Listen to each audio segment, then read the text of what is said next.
the energy up, and close it out. Coach doesn't just want them to hang on to this lead. He wants them to extend it. As always, Allie, we thank you. Now here's Hero. They set the pick. Pass to Nowitzki from downtown. Gafford grabs the miss. Gafford's got 4 rebounds now. Here's Price.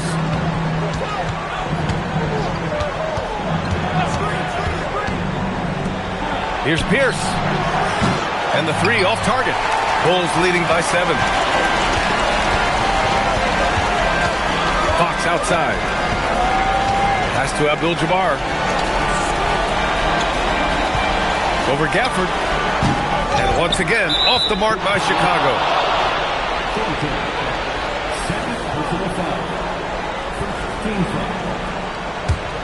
Heat trail by 7. Fourth quarter of play, and over 3.5 minutes have gone by now. Here's Price. He's covered by Fox. Pass to Van Arsdale. They set the screen. Puts up a 3. On the defensive end, much more energy and effort since halftime. They're making their opponents work for every look. Great job by this coaching staff. Outside Hero. From about 16. That misses. Well, he just wanted the ball more than anybody else. That's a great rebound.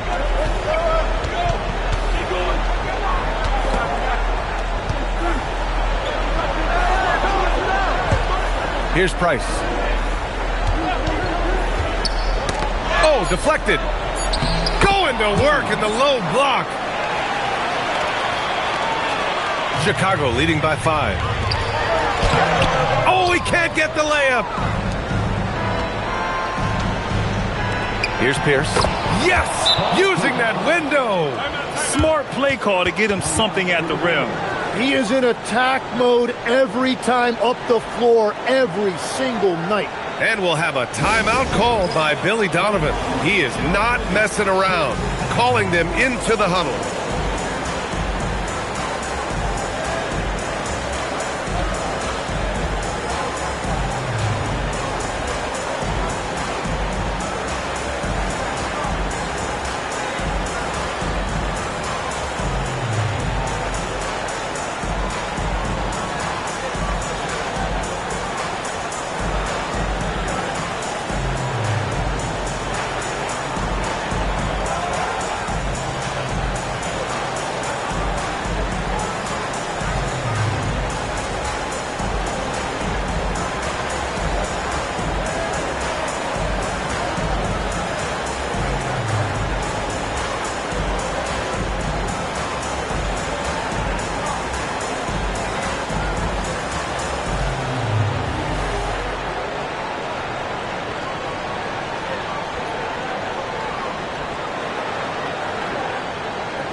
Chicago leading by 3.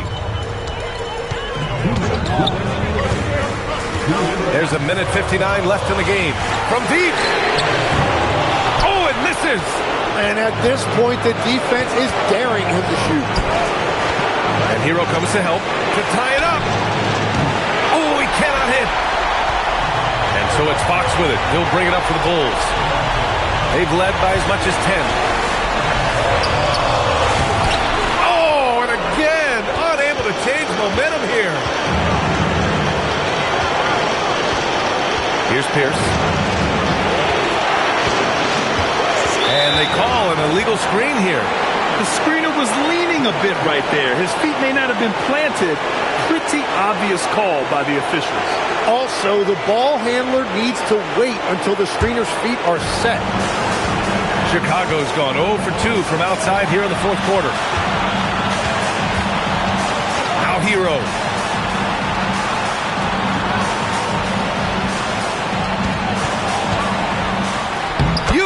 class to lay it in.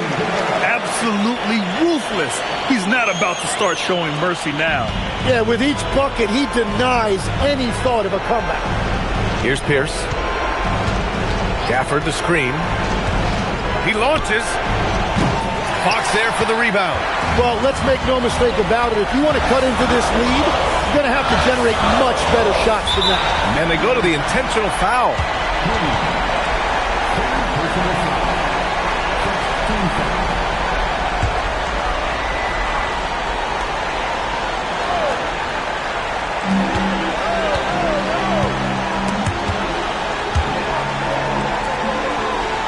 Here's Thornton. Hero fires. And now they decide to foul intentionally.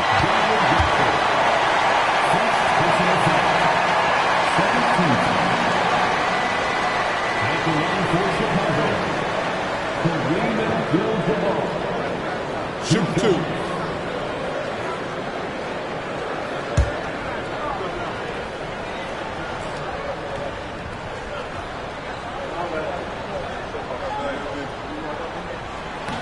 And he cannot get the first one to drop. Tough one to miss.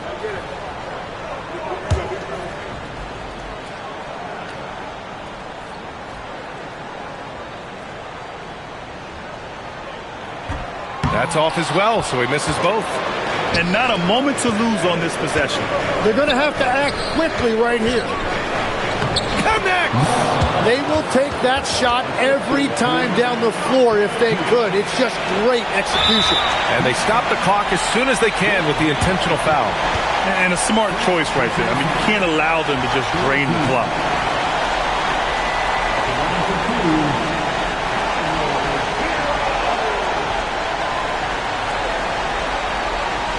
Shoot two.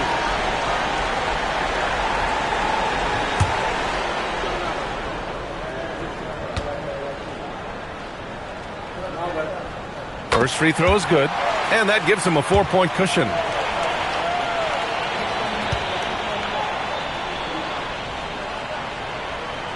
And so he drops them both, and it's a 5-point game. Making it a two-possession game is critical right here. Nice work coming through and doing exactly that. Miami calls timeout. 19 seconds left to play in the fourth. Given the situation here, what sort of strategy needs to be top of mind? No doubt. They've got to get a quick bucket here. You have to be smart here. And if they're successful, the foul has got to happen quickly.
Here's Pierce.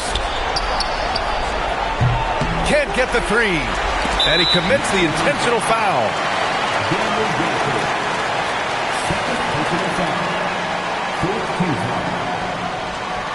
At the line for Chicago, Kareem Abdul-Jabbar taking 2 shots. Take a break. Take a break. 2 shots.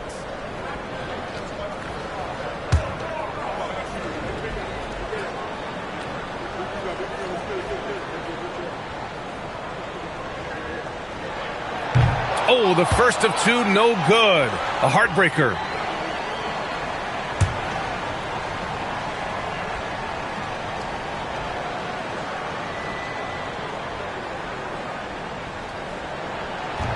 so he can't get either to fall. Time called here. The Heat decide to talk it over. There's 10 seconds left in the fourth quarter. Any speculation on what we're going to see coming out of this timeout? No doubt. They've got to get a quick bucket here. You have to be smart here. If they're successful, the foul has got to happen quickly.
And he's easily led the way on the boards tonight. Well, he plays with incredible determination. Want to is a skill, and he has it. Yeah, no choice but to foul in that situation. Although, that's not the guy you want to send to the free throw line. Taking 2 shots. Take a break. Take a break. 2 shots.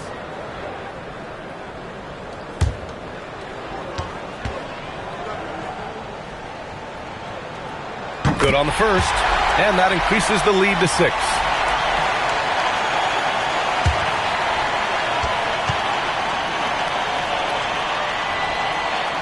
So he gets them both, and it's a 7-point game.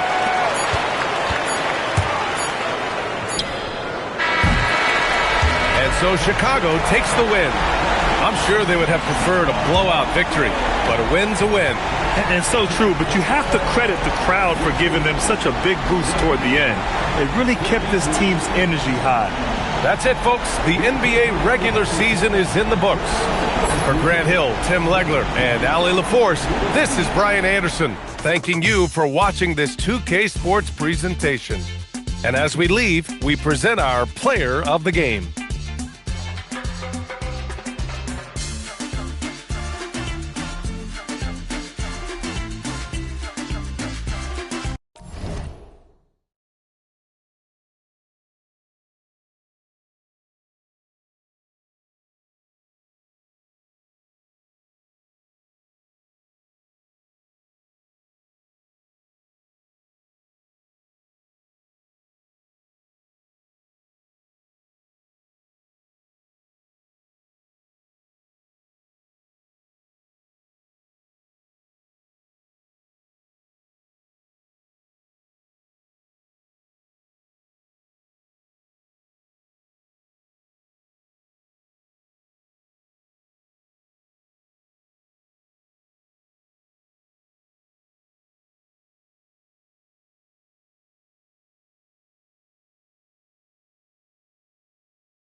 Coming to you live on this Tuesday.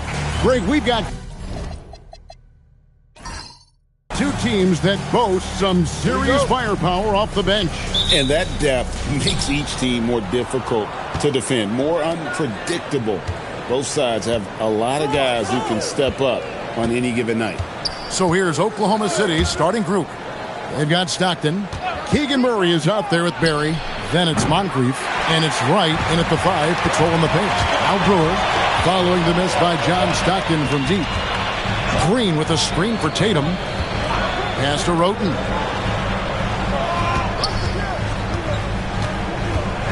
Six to shoot.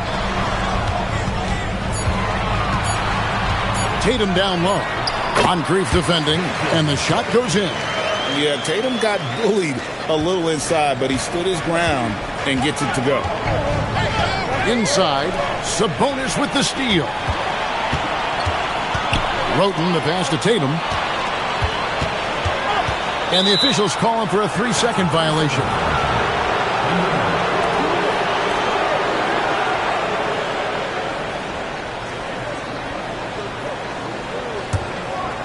Here in the first, a little over a minute played so far.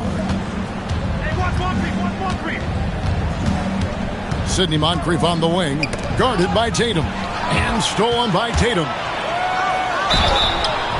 And foul on the shot, so he'll get a chance at the line.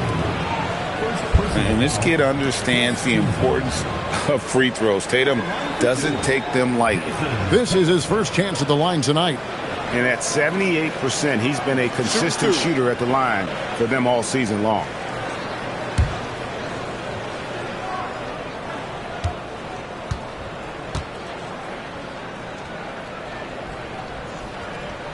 And that one falls for Tatum. Boy, if you think about everything Jason Tatum does for his team, it's at a high level. And he doesn't ever get the full recognition he deserves. This guy is the very definition of franchise player.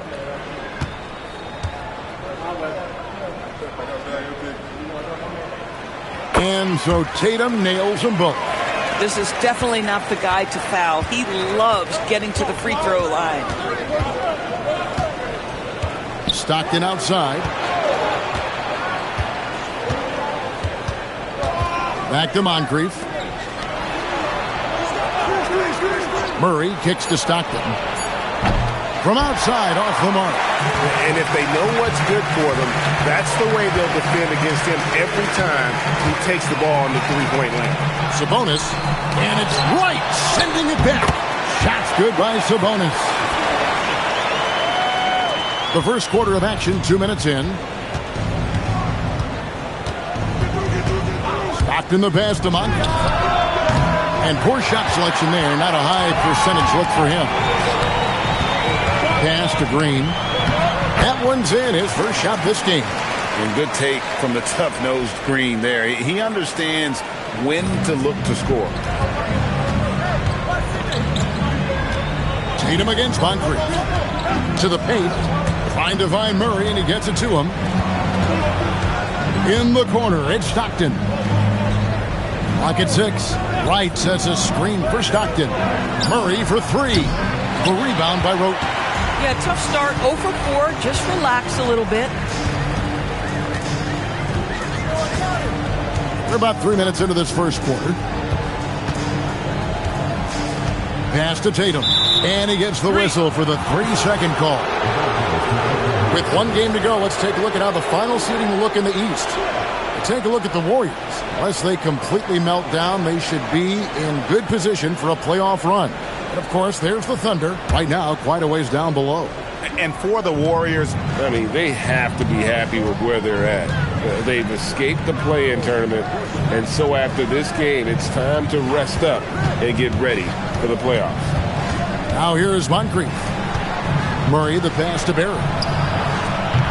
And again, Oklahoma City, no good. Yeah, trying to get going here, but that's an offer for the first 5 here to start the game.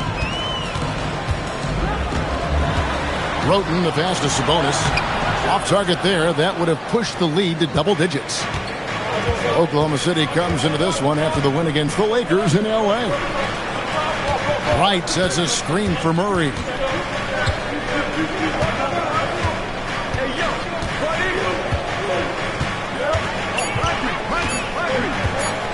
trying to end the drought.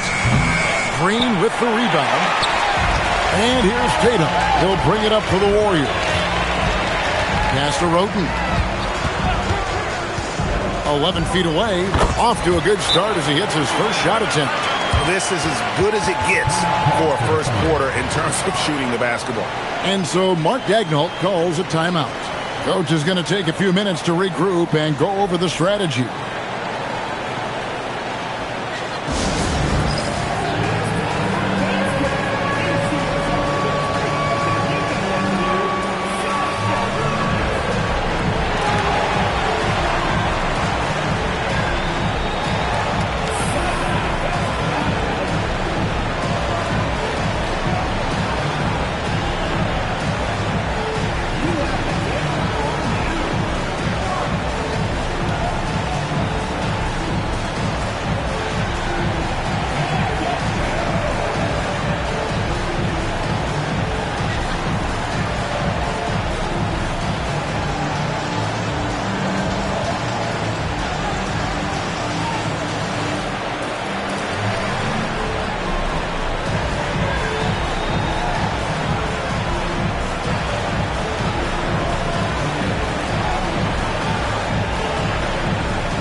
These players have been vacuums on the boards recently, leading the league in rebounding the past month.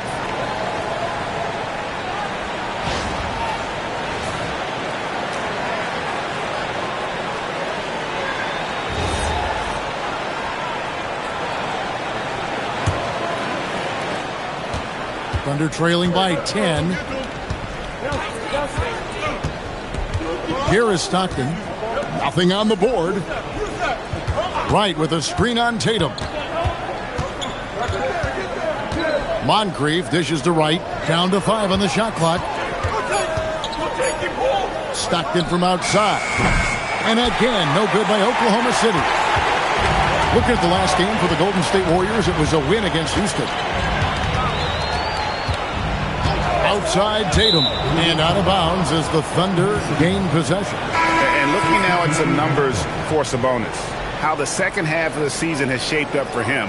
And with a top 20 ranking in field goal percentage, you put the ball in his hands and he converts at a remarkable rate. And he's a top 10 rebounder this year for good reason. He's unbelievably driven and he competes with you for the entire game.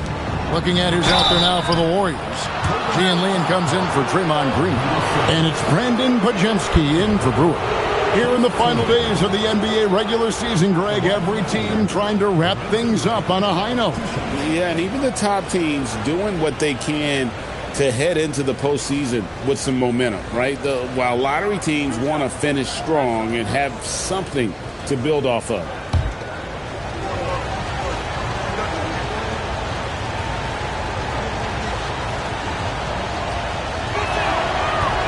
No good on that one. TB1 complained about the review process.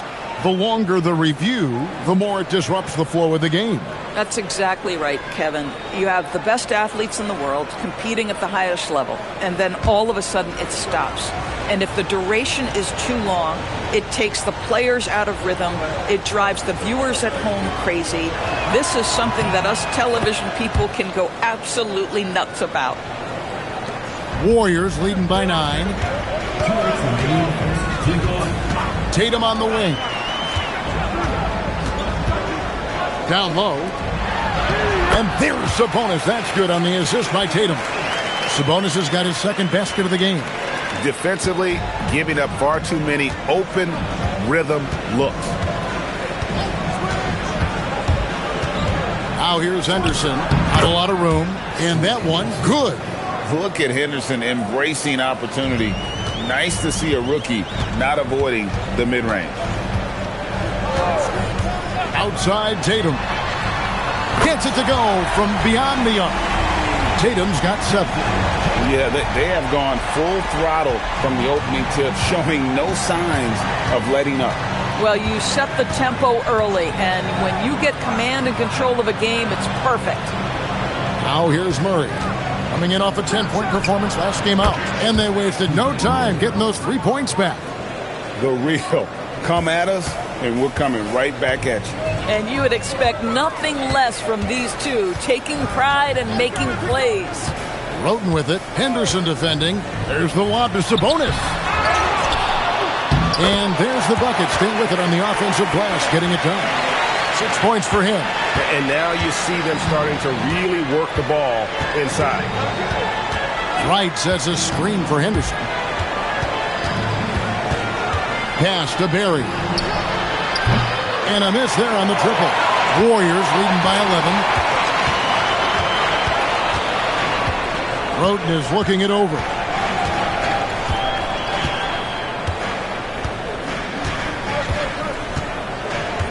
Now Sabonis, guarded by Wright. Can't get it to fall. Up in time. The shot will not fall. And so it's the Golden State Warriors holding on to an 11-point cushion as we get ready to take a break. They've been playing some ferocious defense. Right back after this break.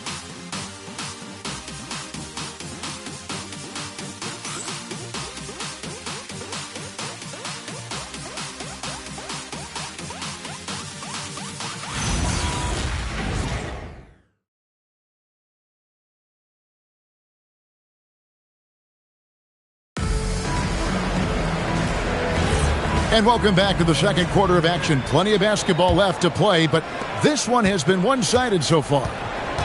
And a look at how the offensive approach has been going here so far for the Warriors.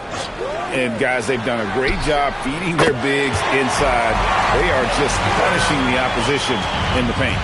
Yeah, and in addition, their ball movement has really unleashed their offense. Boy, they've been fun to watch. On the floor for Oklahoma City, getting going here in the second quarter.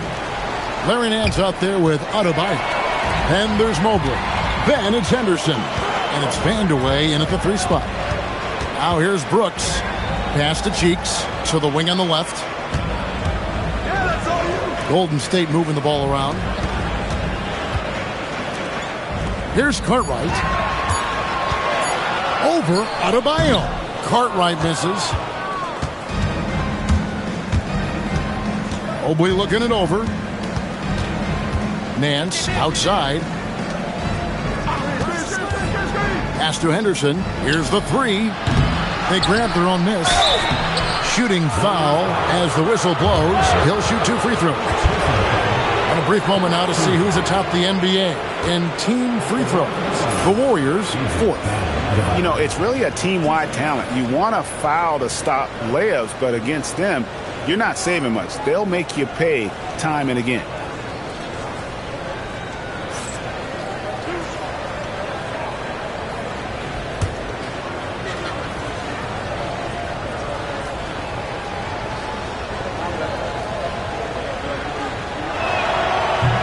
First free throw is good. And you'd love to see Bam Adebayo grow his shooting range a little. Get more aggressive, but his defense and athleticism are a great start. Catching up on the changes for Golden State. Kyle Filipowski's checked in for Cartwright. Green comes in for Gian Lian. Corey Brewer's checked in for Brooks. And it's Jason Tatum in for Brandon Podziemski. And he makes both free throws. And you watch Adebayo, he really has everything you could ask for from that 4-5 position. Not a stretch big per se, and that's partly why he shoots such a high percentage. Now, here's Cheeks. No scoring in this one. Tatum against Moncrief. Green inside the three-point line. A shot off that time. Nance with some nice D. Now here's Moncrief.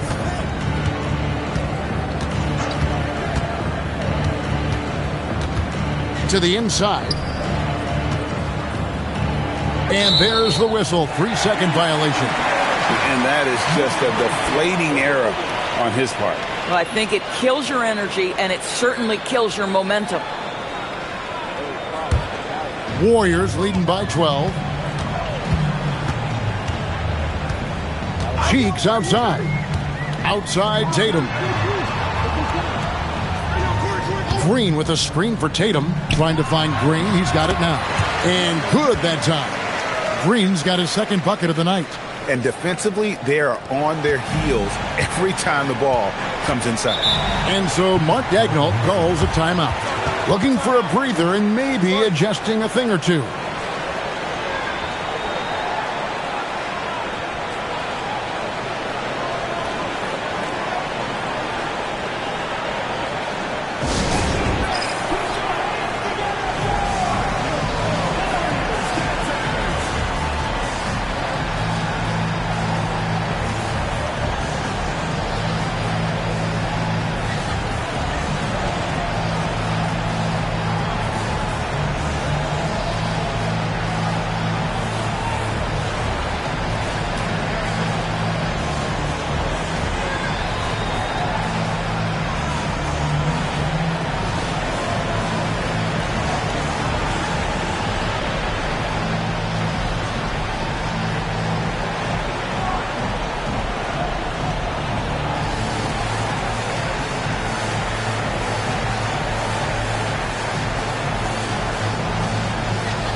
And the Warriors making a change here.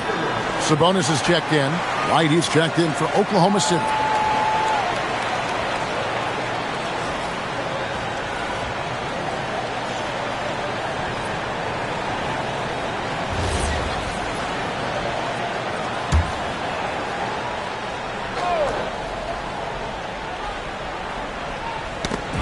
And a little under 2.5 minutes gone by here in the second quarter.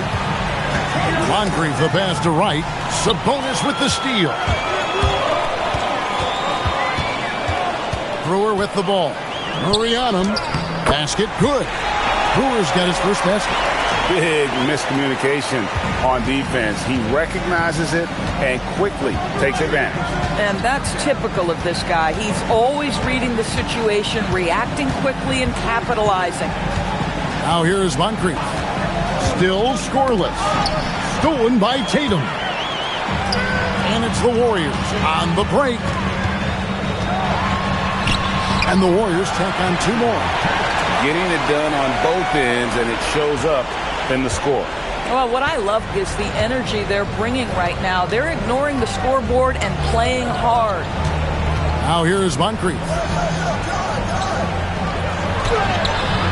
That one misses. Great D that time from Tatum. Pass to Brewer. Golden State moving it around. Tatum wide open. He fires one. Shot is good off the back rim and in. Tatum's got 4 points now in the quarter. The ball movement on this run has been fantastic and is a big part of why they've been able to get these good looks. Murray outside. And here's Adebayo. Pass to Wright. Just 5 to shoot. Looking to end the run. And it's sent back by Sabonis. Now let's take a peek at the league leaders in scoring. In the third spot, Jason Tatum. And his contribution to his team offensively cannot be understated. He is always leading the way for them with his ability to put up points. Roten's checked in for Cheeks. And Oklahoma City with a change here, too. Barry's checked in for Bam Adebayo. And so Steve Kerr decides to call a timeout. He's going to make some adjustments to the game plan. Now we'll hear from Allie LaForce, and she's got a story for us. An update. Allie? Thank you. The NBA has its eyes on the old continent.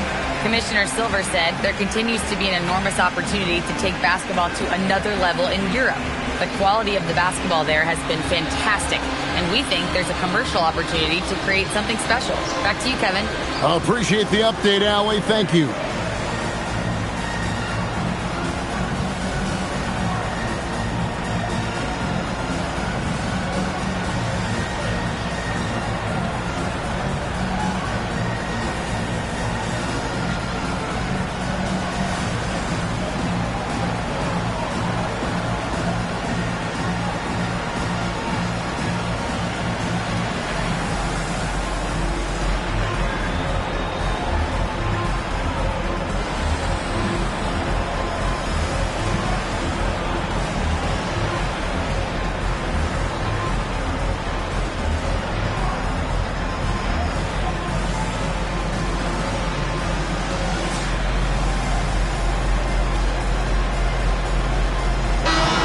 Greg, you think about the value of those sage veterans on a team, guys that have been around the block, played a lot of years. Why are they so important?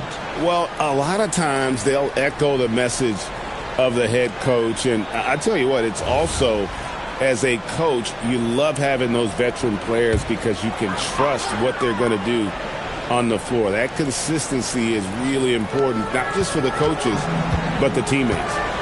Now, here's Brewer. They lead by 20. That's the most we've seen. Green kicks to Roten to the middle.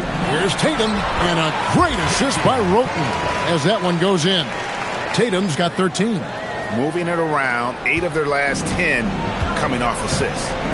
Guys are looking for a spark here. Yeah, a cold stretch offensively for sure. Wright sets a screen for Stockton. Offline from the high post. And with the success they've had rebounding the basketball, they're right where you'd expect them to be, firmly in the driver's seat. The three from Tatum. 6 for 6. He's yet to miss from the field. And he's the main reason they have the lead right now. He's been perfect from the field, literally. Stockton the bounce pass. Moncrief the pass to Murray. It's stolen by Green. Tatum down low. Moncrief defending. Outside Tatum for 3. And the Warriors another 3. This guy has been in attack mode this quarter. The defense might want to intercede here. Now a timeout called by Oklahoma City.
Look at some numbers for Jason Tatum.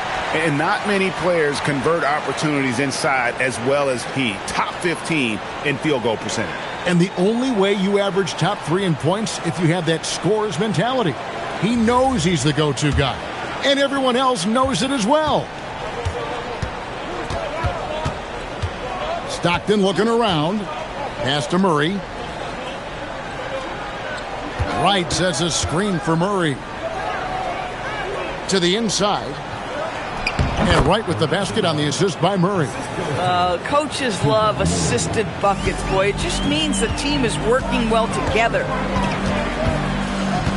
And they call an illegal screen here. When a pick like that is questionable and creates that much of an advantage for the offense, you have to blow the whistle. I don't think there's any question. There are so many rules that favor the offense these days. You've got to be able to equal things out when an illegal screen is set. Now here's Moncrief. Still without a basket. And stolen by Tatum. And here we go. Roten heading to the hoop. Count it. Good. Assists like that have typified their effort today. Terrific ball movement.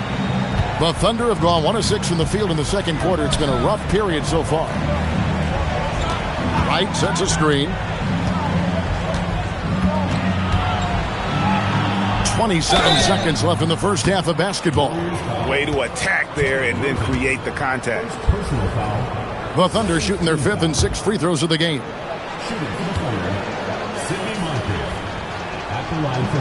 First free throw is good.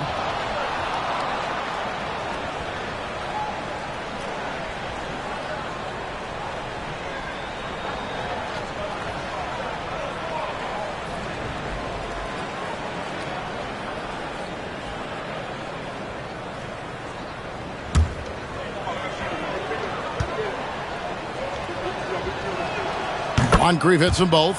And they're getting to the line a lot in this quarter, guys, and it hasn't been by accident. 2-second difference between shot clock and game clock. Now Roten.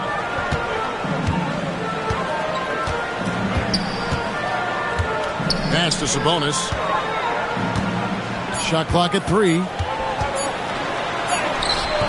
Beat the shot clock, but it's off the mark.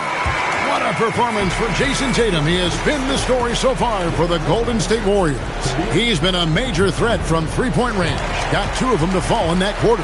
Back to the action in just a minute.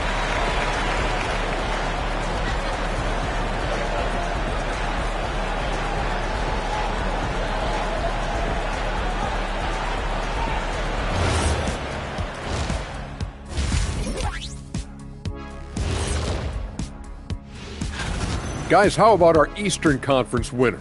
Plenty of LOVE. That's what you can do about this game. Love it, because... And now, how about that first half? Talk about a dominating display for the Warriors. It's not just... And that is it for half.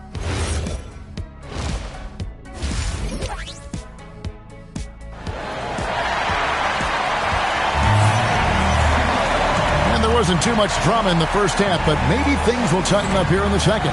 You know, guys, Jason Tatum has really been making it happen. What a menace he was on defense through the first 2 quarters, just disrupting everything. Well, it was about effort and anticipation. Hard to get into an offensive rhythm when you know this guy is lurking. Here's Roten. Tony Roten out there with Tatum. Then there's Brewer. Then there's Draymond Green, and it's Sabonis in at the 5 spot. That's the Warriors 5. And it's going to take a little time, but Tatum has the tools to be one of the best scorers in our league. And so Stockton will bring it up for Oklahoma City. Pass to Barry. Brewer with the steal. There's a whistle. It's going to go on Corey Brewer. That's his first foul. Yeah, really good defensive play to cut him off there and square up. Here is Stockton. Hasn't made one yet. Moncrief kicks to Stockton. Here's Barry, covered by Brewer. Here's Moncrief. It's not going to go for him. Great D that time from Tatum. They have been board dominant in this game. That's definitely been a factor in cracking this huge lead. First personal foul. First team foul. The Warriors shooting their 3rd and 4th free throw attempts of the game. And typically a strength of theirs, 79% on the season.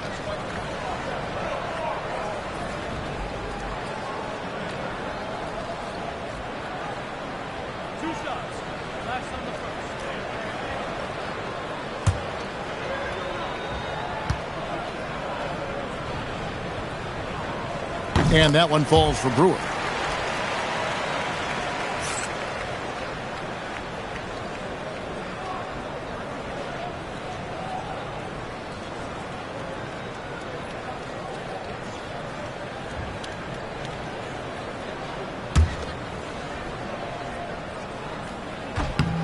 Brewer hits them both. And here's Stockton. And about a minute of action so far in the 3rd quarter. Green against Murray. Shot clock at 6. And shot on the way. It's rebounded by Golden State. Roten with it. Pass to Sabonis. Outside, Green. Good on the 3-point shot. Green's got his 3rd basket of the night. Oh, good job taking advantage of the space and getting that one off. Green making a great decision with the ball. Now here is Moncrief. Back to Stockton. Now Murray. Wright sets a screen for Murray. No good again that time. +8 in the rebound differential. One more reason why they're in control. Tatum against Moncrief. Tatum passes to Brewer.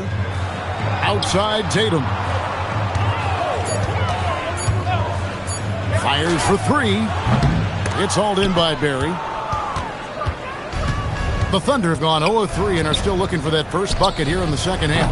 And again, no good by Oklahoma City. Boy, yet another missed opportunity here. Whatever they talked about at halftime, it's not working. Inside, here's Moncrief. He can't get it to go. Great D that time from Tatum. Ouch. 5 shots without a make. That's a really ragged start coming out of halftime. There's the lob to Sabonis, and it's stolen by Moncrief. At the top of the key, Stockton. Warriors with the rebound. Sabonis has got rebound number 8 here tonight in the game.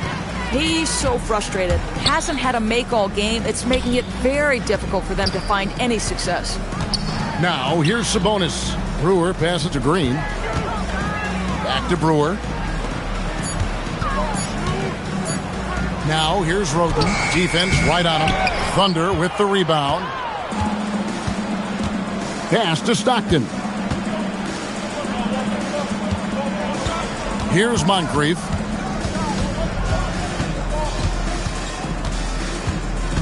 Here's Murray up on top.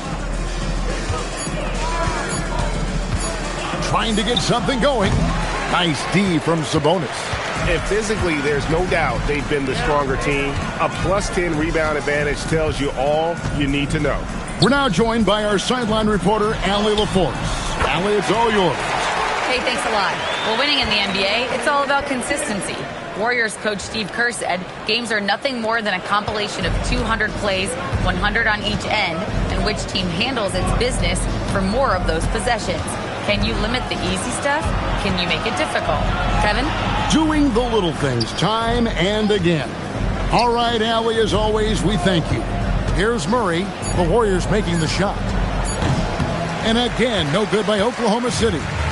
Boy, you can just see the frustration growing on their faces. Nothing going their way. It's just been one of those games, and they need to find a way to turn it around before it gets completely away from them. And they have been relentless from deep. And you see the defense trying to react, but to no avail.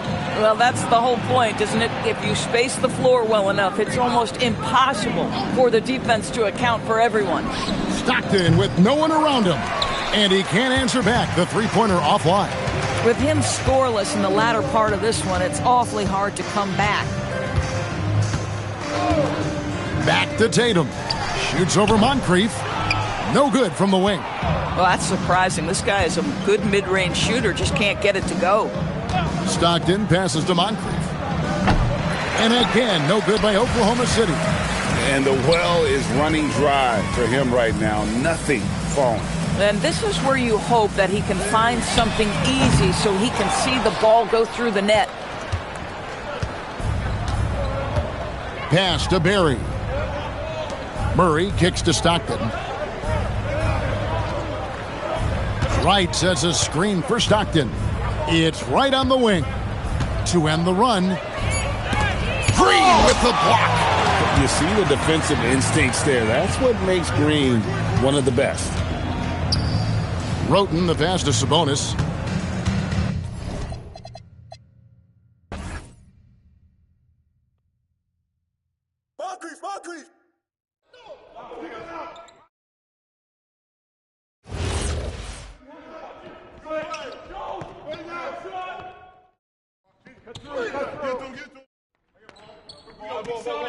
Moncrief!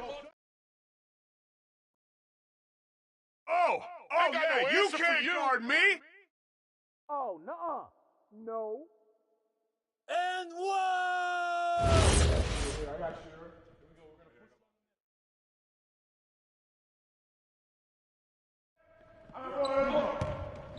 Skip.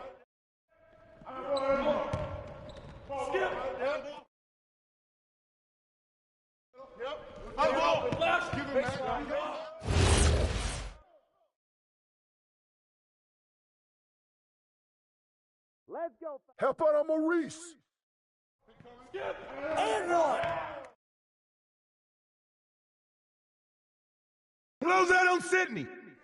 Get on Yee. That's right. Corner, Phil. Got you. Here we go. Maurice. Yee. Watch Barry. No baseline. Watch it. Hey, close out on my Barry. Once.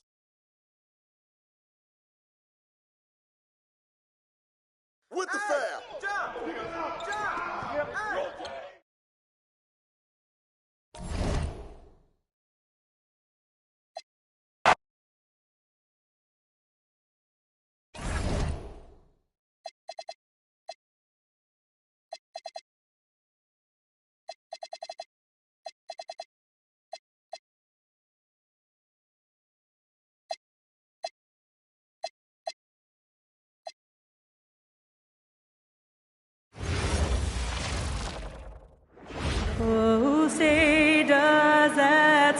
Stan, these teams have both accumulated some promising young talent, setting themselves up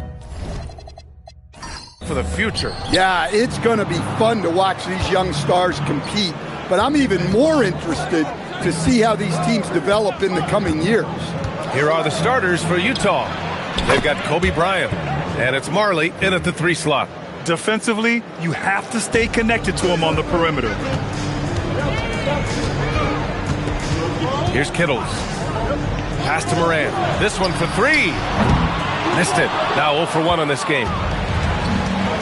Now here's Bryant from the arc. The rebound by Ware.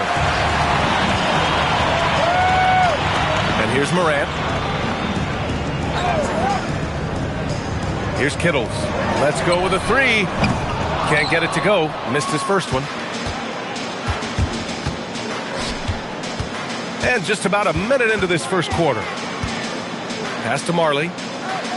Now Messi.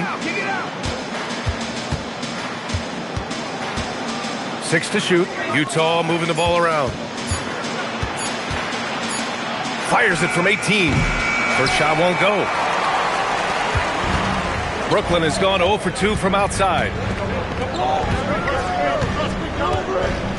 First quarter of play with about a minute and a half gone by. Morant looking for an opening. Gets a very good look and converts. Wow, it's like Ja has the ball on a string. Utah has gone 1 of 2 from three-point land so far. And the Jazz haven't been past the second round since 2007. Now trying to build a contender. Well, B.A., they know in the West that's a tall order. They got to be patient and build this thing from the ground up. And Brooklyn with possession here, following the bucket by the Jazz. Pass to Kittles. Outside Morant. From deep. It's hauled in by Lucas.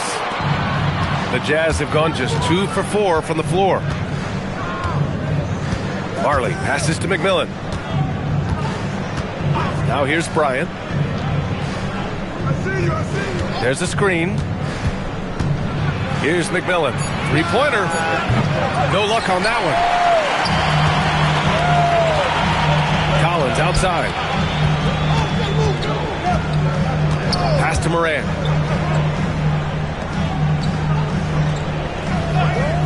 For 3. Offensive rebound. Well, he certainly had trouble finding the mark this quarter. McMillan passes to Lucas. To the wing on the left. Bryant outside. Three-pointer. Hits the trifecta. Bryant's got 5 now. Rock solid screen right there. The defender got completely lost. Yeah, you've got to lock and trail hard. You can't allow him a clean look from there. Now here's Ware. He came away with 14 points in his last game. Pass to Moran. Launches the 3. It's hauled in by Lucas. Lucas has got 4 rebounds now. They need everyone clicking here. Unfortunately, this game has gone the other direction. All right, let's check in with Allie LaForce. Thank you, Brian.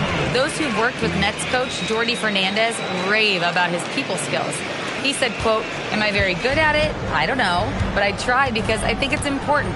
When you have that relationship, especially in the tough moments, is when you can break through and be successful. Without it, it's tough, so you try to build it." Brian, back to you. Thank you, Allie. Here's Wilkins. No points so far. Count it. Good. You want to run your offense through him, a reliable scoring option. Utah leading by 7. Pass to Marley. The 3 is up. Oh, and again, it's the Jazz from deep. Their ball movement on this run has been tremendous. It's led to a lot of good, clean, open looks. They've been having major problems offensively. Definitely in a bit of a dry spell. Where the screen. Takes a 3. Another shot. There's the block. Here's McMillan. On the wing, Bryant. All sorts of time. Again, Utah good for 2. Getting out to a nice lead. Great flow and great execution. And so it's Morant who brings up the ball for Brooklyn. A 12-point game. This game against Utah, the first time they've met this year. And while they were regarded as the better team, they actually lost the season series last year. Of course, matchups play a big part in that. And so the timeout by Jordi Fernandez here. He might have seen something and needs to review with his guys.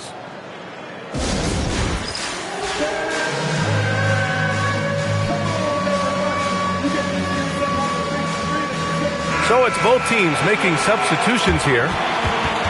And here's a look at the teams who have been piling up assists since the All-Star break. Number 1, the Jazz. They're clearly on the same page offensively, and the chemistry has gotten better and better. The assist totals have been outstanding.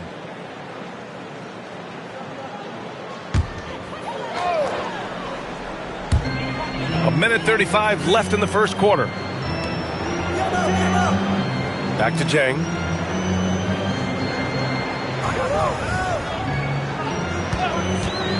Five to shoot. Brooklyn, no good that time either. Morant finds Young. Back to Morant. Where the screen. Second chance shot. Morant, no good. Well, for him, this has been a quarter to forget. He is not helping them close the gap. Pass to Winters.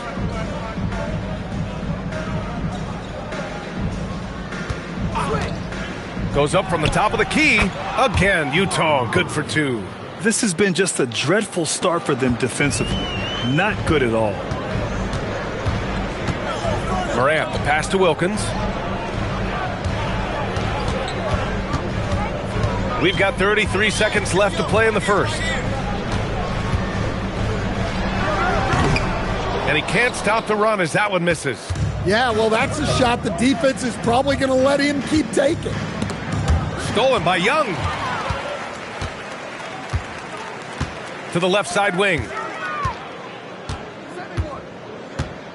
Here's Wilkins. Looking at his stats, he's putting up about 7.5 per game. From deep, Morant. That shot off. And so it's the Utah Jazz. A sizable lead of 14 at the break. They've had incredible success.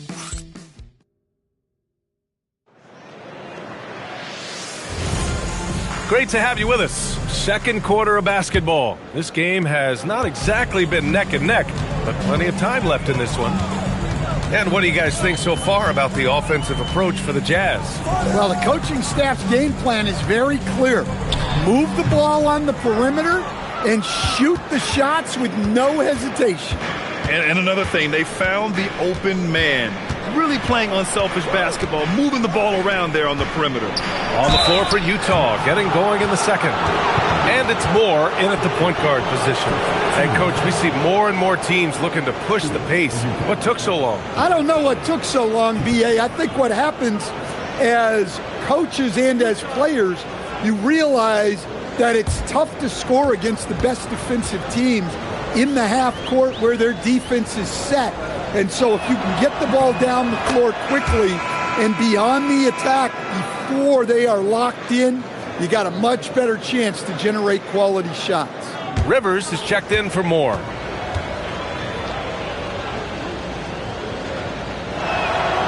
No good on the second free throw. Nets trail by 15. Young, the pass is to Jay. Now Culver. Pass to Jang. The three. Nope, another miss. 0 for 2 to start the game. Nice rebound. Trying to match the other team's intensity right now. To the middle. And he takes that one up and powers it through. Well, you know, it's already tough to play like this at home, but it's even tougher to do so on the road. It sure is. They've certainly accepted the challenge. The trick now is to sustain this effort. Olowokandi can't hit. Well, the defense just dared him to take that one. Poor execution on their part, but they got lucky. Here's Winters. Pass to Elo.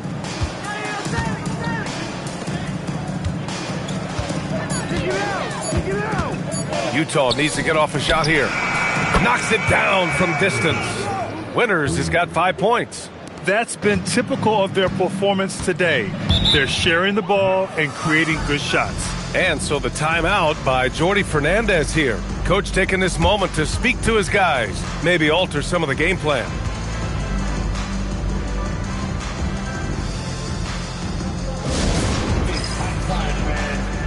Here we go. Brooklyn Zone. And here's a look at some numbers for Kobe Bryant.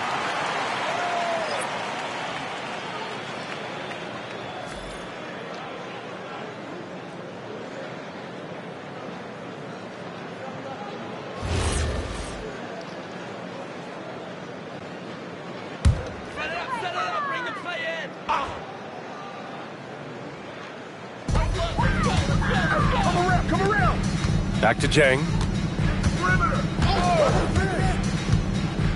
Quarter 2 and about 2 minutes in.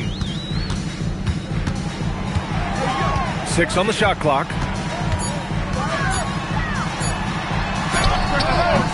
Brooklyn, no good that time either. They really have a commanding lead, not just in points, but in rebounds as well. Back to Bryant. Uncovered. Again, Utah. They're really dictating the tempo on both ends of the court. You love it. Absolutely. They're playing their game and executing at a real high level. Everything is working for them right now. Looking to win the run, and that one's good. Morant's got his second bucket on the night. Here's McMillan. No points yet. 3 minutes of action thus far in the second. Winters can't hit. Nets trail by 20. Outside Morant. Pass to Jang. Collins a screen. Jang passes to Morant. Off the mark there with a three. Well, you can't question his confidence from out there, but it's not falling. Maybe time for a different approach.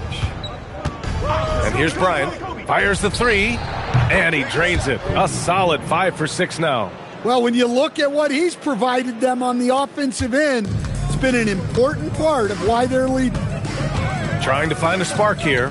Yes, indeed. A rough stretch offensively. They could really use a basket. Kittles passes to Culver. And he can't answer back. The three-pointer offline. Bryant outside. Pass to Winters. Three-pointer. Rebounded by the Nets. Last game matched up with the Grizzlies. A tough loss there. It's always hard to get a win on the road, especially when you show zero energy on the defensive end. Yeah, when you have a defensive showing this poor, it's normally due to an overall lack of effort. Well, defensively, you let Morant put up threes, you can't take everything away from him. And so Will Hardy calls a timeout. A moment to rest and confer on the game plan.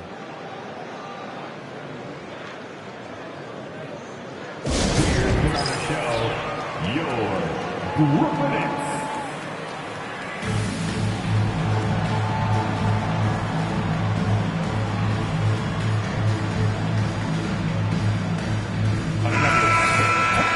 And a look here at the shooters doing the most damage from long range this season. You take a look at Bryant, just an outstanding shooter. He's currently 5th in the league in three-point percentage. Well, the shooting percentage he's cultivated from deep range is so impressive. His three-point shot is about as good as you can hope for. Morant, the pass to Wilkins. And a nice finish on the layup. Look, that's an opportunity you don't pass up. And it's Utah with the ball. Earlier they held a 23-point lead. Pass to Marley. Jacks up a 3. The rebound by Ware. Ware's got 5 rebounds in the game.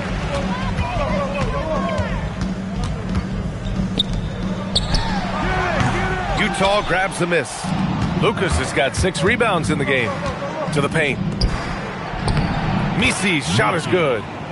Misi's got 4 points this quarter.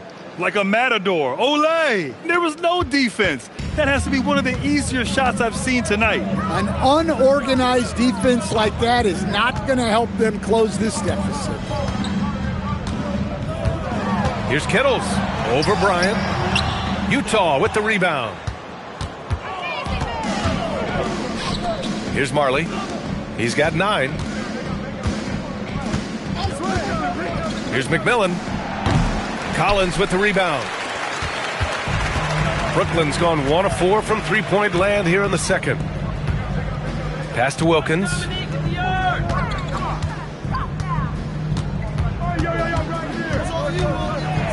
Shot clock at 6. The shake. Rebounded by the Jazz. Bryant's got 4 rebounds now. Here's Lucas. There's the triple. The rebound by Ware. Ware's got 6 rebounds here tonight. Morant, the pass to Wilkins.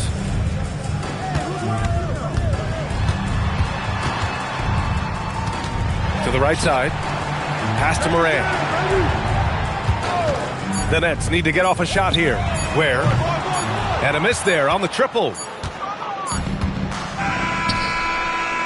A dominating first half of play, and so far it hasn't been close.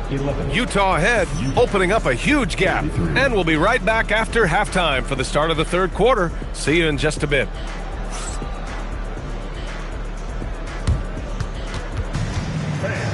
Please direct your attention to the second quarter. And get ready for the fan half-court shot. Drum roll, please.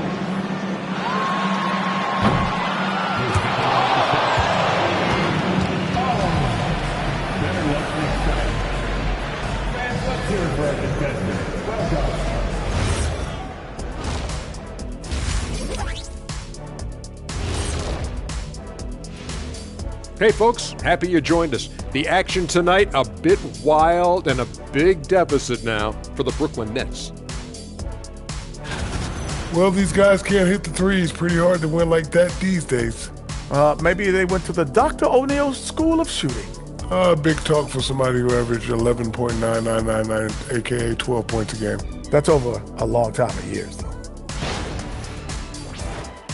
And next up, a look at the top performers for each team in that first half. I always like these matchups because even though you're not always guarding each other, you're thinking, okay, you did that, now watch me do this. Just like you and Kenny here in the studio. Oh, no, you haven't. Thanks, as always, for watching. Let's head back to Brian Anderson and crew for the start of the second.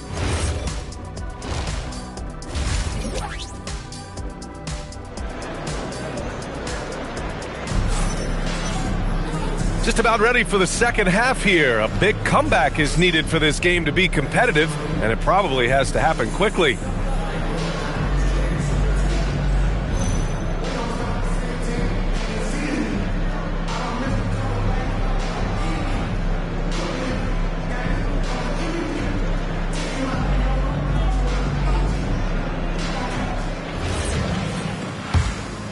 Here's Kittles.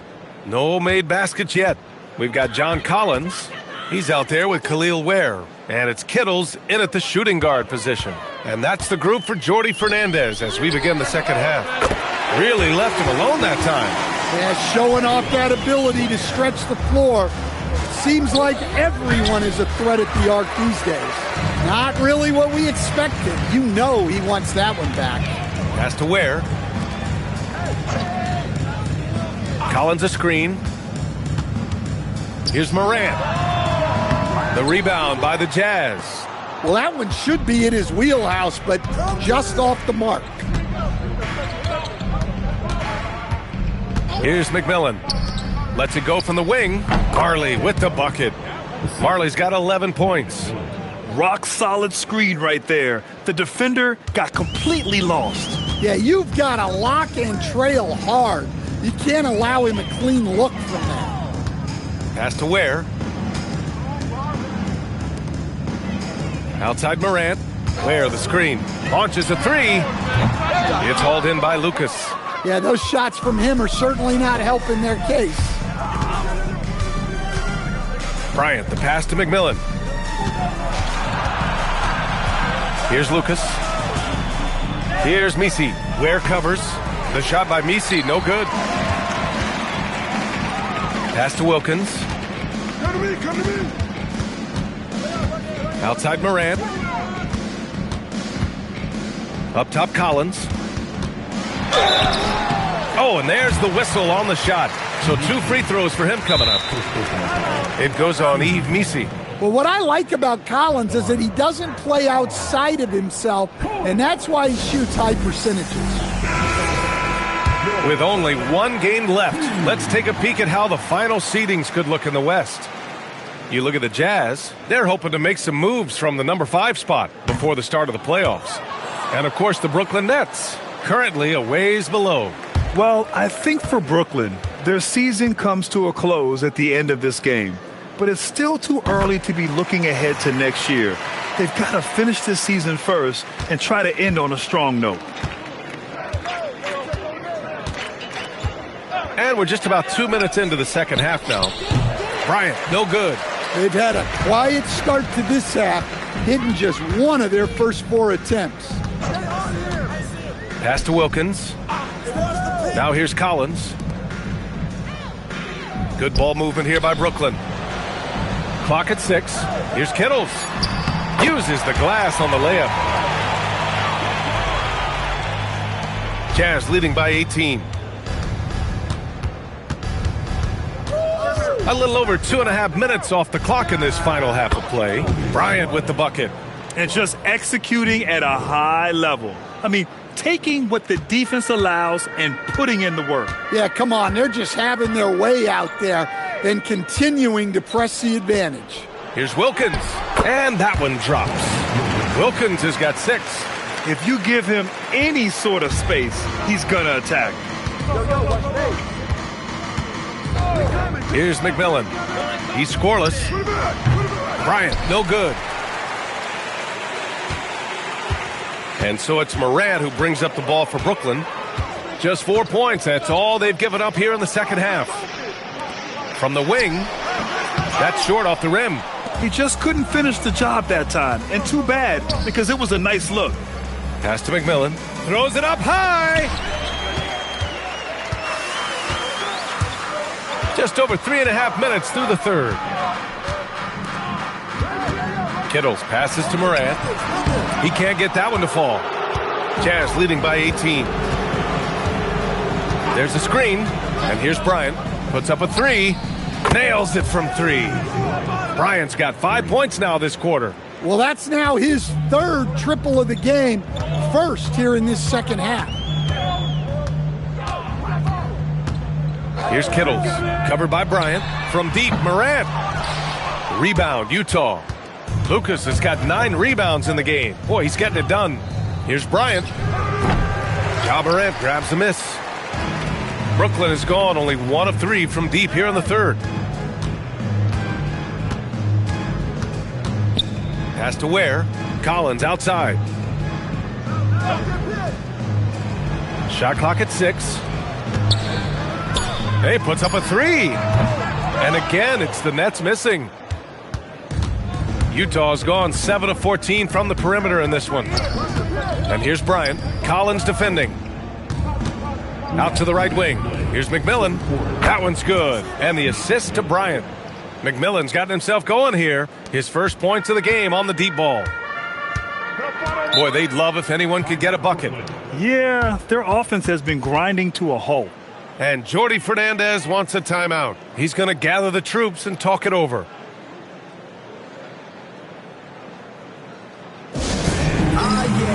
Jang, he's checked in for Brooklyn. Washington comes in for Morant. And now let's turn to the 2K leaderboard for a look at the squads that have the most points in transition over the past 10 games. In the third spot, Utah. Let's see if they'll be able to keep scoring at this rate throughout this season. Over the last 10 games, their ability to score in transition has been special. And there's the rejection. From the arc. Collins with...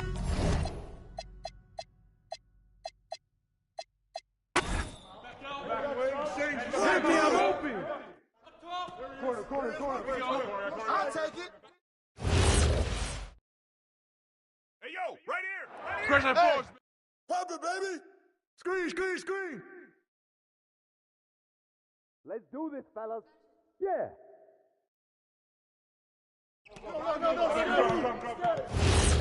Yo, match up on play. Shoot it, come on. Ow. Help. Get through that. They're coming. They don't know how to guard you.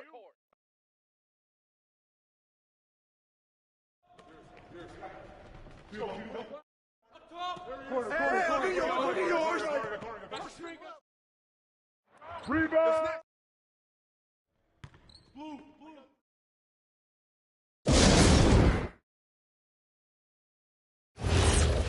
Get me. Watch the screen. No.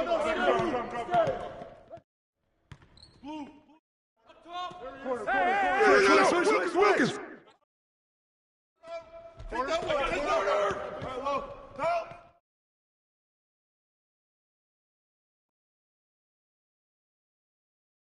Let's go. God McMillan. Watch Molly at the arc. No.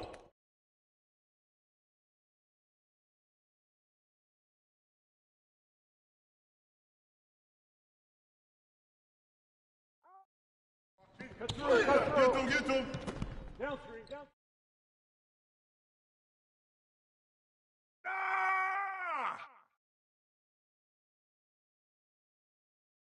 Come on, fella.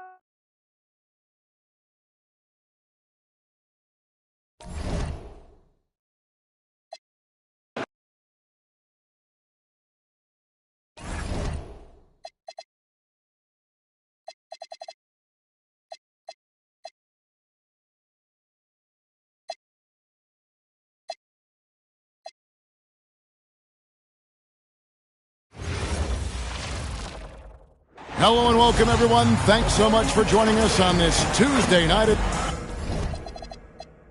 Well, Greg, I hope you're ready. We're going to be cranking our heads back and forth, watching these teams race up and down the floor all game long. And this is the definition of an exciting matchup. Don't be shocked if the 24-second clock doesn't come into play. They like to keep the pace fast. Here are the starters for Los Angeles. They've got Cason Wallace. He's out there with Jalen Williams. Zachary Rizachet out there with Elijah Wan. And it's Asenge in at the 4. And so it's the Raptors getting on the board first. And there is a whistle. That goes on Andrew Nembhard. That's his first foul.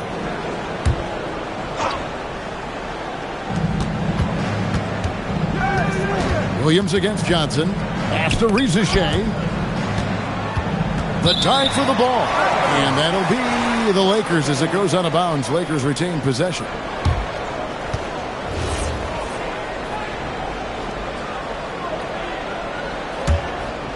The Lakers on offense. It's a three-point game. They come into this one following a loss to the Thunder. Live by the three, die by the three. If you're perimeter dependent, you don't really know game to game how it's going to go. You know, I think the lack of success from the perimeter really did them in. They just couldn't get it going from there. Jordy with the screen on Wallace. 6 on the shot clock. Ball kicks to Johnson. Over Rizachet. Shot by Johnson, no good. And here's Wallace. He'll bring it up for the Lakers. to Rizachet. His three-pointers off the mark. Just around a minute and a half into the first quarter. Nembhard sets the pick for Johnson. There's Ball with the three. A rebound by the Lakers. Not quite enough defense that time around. Just lucky he was off. So here we are, Greg, looking at this roster of the Raptors. What is the path to contention? Well, perhaps an opening in the East for them to make a move. Going from good to great, it's tougher and will require them to develop or acquire some superstar talent. And Toronto has possession following the miss by Hakeem. Here's Johnson. Outside, Ball. Tips it up, and Hachimura stays with it. Oh, I tell you what, Rui Hachimura's teammates love seeing extra effort and hustle like that. And so J.J. Redick will call a timeout. He's going to take a few moments here to check in with his team and regroup. Bounce pass from Williams. Rizachet, good, and it's Williams who picks up the assist. There they go, finally able to drop one in on their fourth try. Now Johnson. Outside, Ball. Hachimura with a screen on Wallace. Here's Ball. Softly drops in the floater. Ball's got 5 points so far. And Ball has so much confidence on this floater in addition to a nice touch with it, so that makes it really hard to deal with. Now here's Williams, and the officials will call the illegal screen right there. And while we can, let's see which rookies have led the way in scoring since the All-Star break. Well, you look at Olajuwon, among the league leaders, fourth in scoring. As this season progresses, you can see his confidence growing. Sometimes you forget that he's just a rookie. I mean, he looks very confident and poised with his approach to the game. Has the moxie of a veteran, Greg. I mean, since the All-Star break, it's been showing up big time on the scoreboard. To the paint, here's Ascension. That's a double whammy, guys. That's right. A great defensive play, then the emphatic stuff. Well, turning defense to offense, we talk about it all the time. Try to hit your opponent at the other end before they can set up the defense. Fade away. And it's Rizachet with the rebound. Working from medium range, he was trying to take what the defense gave him there. Here's Asenge. He's covered by Hachimura. Here we go, one-on-one. Here's Johnson. Count the bucket, and he's got a free throw coming up as well. And that's how to make an impact with defense. Once the steal is made, you know they're going to be scattered. And this is his first trip to the line tonight. Lakers trail by 5. Wallace, the pass to Olajuwon.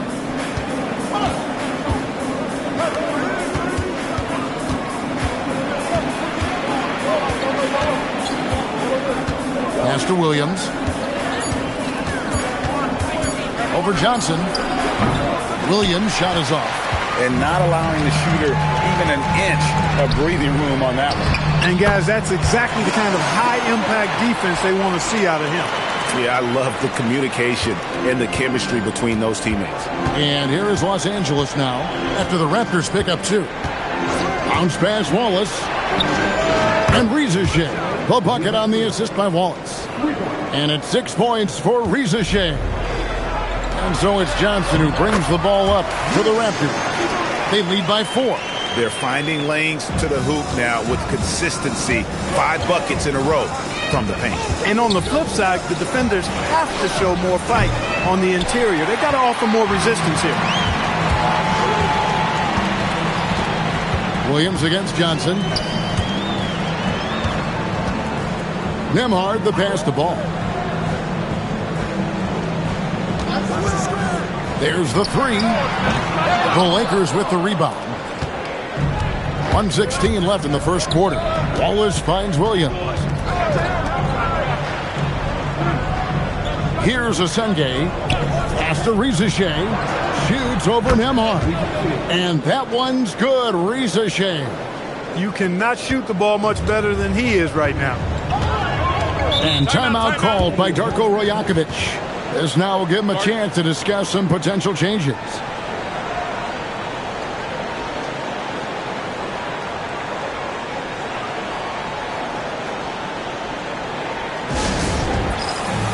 And it's a completely new group for Toronto. With one game to go, let's take a look at how the final seeding will look in the East. You look at the Lakers. They've done well enough to be in 5th place in the conference so far. And, of course, Toronto. And they're down 4 spots from them. And, guys, for the Lakers, their season could hinge on this game. If they slip up, they're looking at the play-in tournament, and that's the last thing they want to have happen. Here's Demon. Down low, deflects the pass, and taken away by Johnson. Plays it in off the breakaway. Well, they weren't going to pass up that chance to get out and run following the steal. Just 1 second between the shot clock and game clock. And Whitmore throws it down.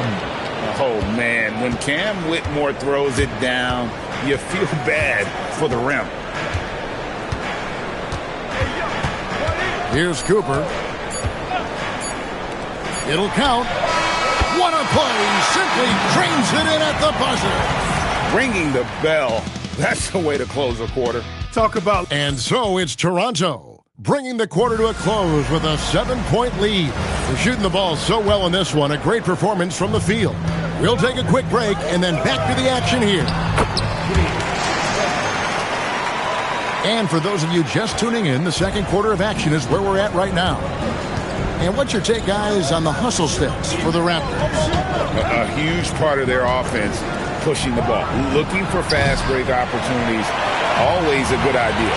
You know, points off turnovers is something else they've excelled in. I expect the opponent at least to try to squeeze that orange a little better. So on the floor for the Lakers to start this second quarter, we've got John Henson. Petrovic is out there with Demon. Then there's Whitmore, and it's Stepanovic in at the 5. That one falls. Johnson's got the lead up to 11 now for Toronto. Unwilling to let up even for a moment. That's his killer instinct, just fanning the flame. Yeah, I love the fact he doesn't play the score. He just keeps coming, attack mode. He doesn't know how to step off the gas pedal. And there's another turnover by the Lakers. Let's go to the 2K leaderboard to see which teams have the most buckets in transition since the All-Star break. In third, the Lakers. You know, as the season wears on, the team that can stay fresh can take advantage. They continue to get out and run, and teams are struggling to keep up. And the Lakers making a change here. Landry's checked in. 6 to shoot. Jaquez the pass to Cooper. Johnson, that's for 2. Petrovic with the rebound. That's a very low percentage shot. Not good basketball at all. One he probably should have passed on. Here's Demon. He's guarded by Cooper. Pass to Henson to the left wing. Fires from deep. It's hauled in by the Raptors. Yeah, that's got to be frustrating for him. He'll usually convert that. Out to the right wing. Here's Cooper. Scoreless thus far. Back to Jaquez. No good on the 3. Lakers trail by 11. Always going up for the alley-oop here. And out of bounds as Toronto gains possession. And also, they're in the top half of the league in second chance points. A little room for improvement. Maybe just sending an extra guy to the glass would do it. Catching up on the changes for Toronto. Hachimura, he's checked in for Williams. Johnson comes in for Jaime Jaquez. And Ball subbed in for Johnson. The Lakers also changing it up. Olajuwon's checked in for Landry. Jalen Williams comes in for Petrovic. And it's Jason Wallace in for Demon. Andrew Nembhard's checked in for Cooper. The Lakers making a switch here. Here in the second quarter, we've played a little over 2.5 minutes now. Pass to Hachimura. Ball kicks to Hachimura. Outside, Ball over Wallace. And Hakeem Olajuwon pulls it down. So, Clark, as the season is drawing to a close, younger players might be feeling the mental fatigue of the totality of the season right now. Yeah, I don't think there's any question about that. And that's where team leadership comes into play. Your veteran players, not only in words, but an example, can help young players properly approach this segment of the season.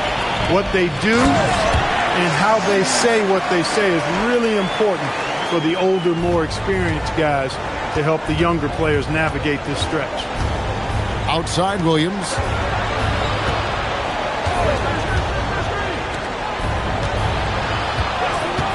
They need this one.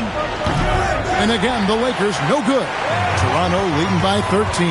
And let's go to the sideline. Here's Allen. Thank you.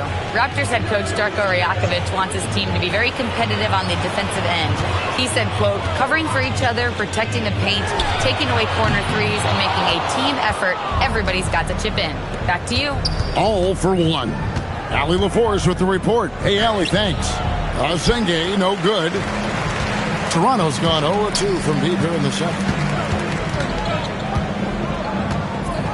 Johnson with it. He's got 5. Hachimura with a screen on Wallace. Back to Johnson. Shot clock at 5. Pass to Asenge. It's stolen by Hachimura. Inside, Fernandez. Boom, he jams it straight down. What he lacks in height, he certainly makes up for with his bounce. Here's Wallace. Still yet to score. And so J.J. Redick will call a timeout. He made the decision to huddle up with his guys and talk about strategy. The Raptors making a switch here. Doherty's checked in, and Los Angeles making a change here as well. Reza Shea checked in. Johnson against Williams. Pass to Olajuwon. Here's Wallace. Shoots the 3. Los Angeles with another miss. He was wide open. That miss clearly on him. Now Nembhard. Now Doherty. He's defended by Olajuwon. Hachimura setting the pick for Ball. Now Hachimura. 4 on the shot clock. Johnson for 3. It's rebounded by Asenge. And he didn't punish them for the weak coverage there, but they can't count on him to continue missing. Olajuwon dishes to Williams. Pass to Reza Shea. And it's good. Assisting on the play was Williams. Williams has got his 3rd assist on the night. A catch-and-shoot specialist, Reza Shea, thrives in that role. Ball feeling it out a bit. Doherty against Olajuwon. Here's Johnson. 2 free throws coming up, and they call the shooting foul. Yeah, good job to take it right at the D. Yeah, really left him no choice there. He had to foul and keep him from converting the easy bucket. So Johnson hits 2 of them. 55 seconds left in the first half. Lakers trail by 15. Some tough offensive sets. They want to turn it around. Yeah, right now you just need a bucket to get some momentum. Reza Shea, Ball with the rebound. And it's the Raptors ball. Big stretch here going 10-2. Hachimura the pass to Doherty. To the inside and taken away by Wallace. And pushing it up. Here's Los Angeles. Yep, that one goes. Reza Shea has got 4 points this quarter. And he's really shot the ball well, but it hasn't been contagious. And here is Ball. A 24-point outing in their last game against the Knicks in New York. The 3 gets the 3-pointer to fall. Ball's got 8 points. And so it's the Toronto Raptors in command with a 16-point lead as the buzzer sounds. And it's been their rugged defense setting the tone. And we've got more on 2K Sports coming your way after this break.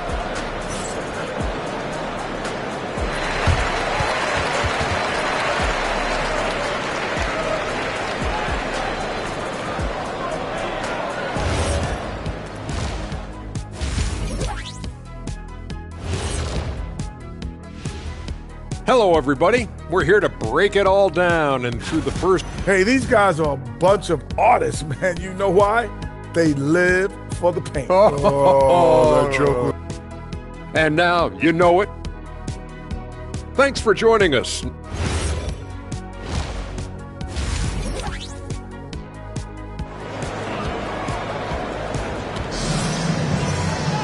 Well, we've got a second half of basketball for you. We think it's going to be pretty good. A big comeback, though, is needed for this game to be competitive, and it probably has to happen quickly. Zaccharie Risacher has been, in a word, sensational. Man, how about the amount he's contributing in the scoring column through 2 quarters? He has been terrific. And you know what? They've come at him a few different ways defensively, and nothing has slowed him down. They've got Andrew Nembhard. Doherty is out there with Rui Hachimura. Then it's Ball, and it's Johnson in at the shooting guard. So that's the 5 in the game for Toronto. Ball against Wallace. Pass to Risacher. Oh, good with the triple. And so it's Ball who brings the ball up for Toronto. 16-point lead, the largest margin in the game. Now Hachimura. Johnson outside. Lock at 6. Over Olajuwon. That misses off the backboard. Lakers trail by 16. Pass to Wallace. Outside Olajuwon.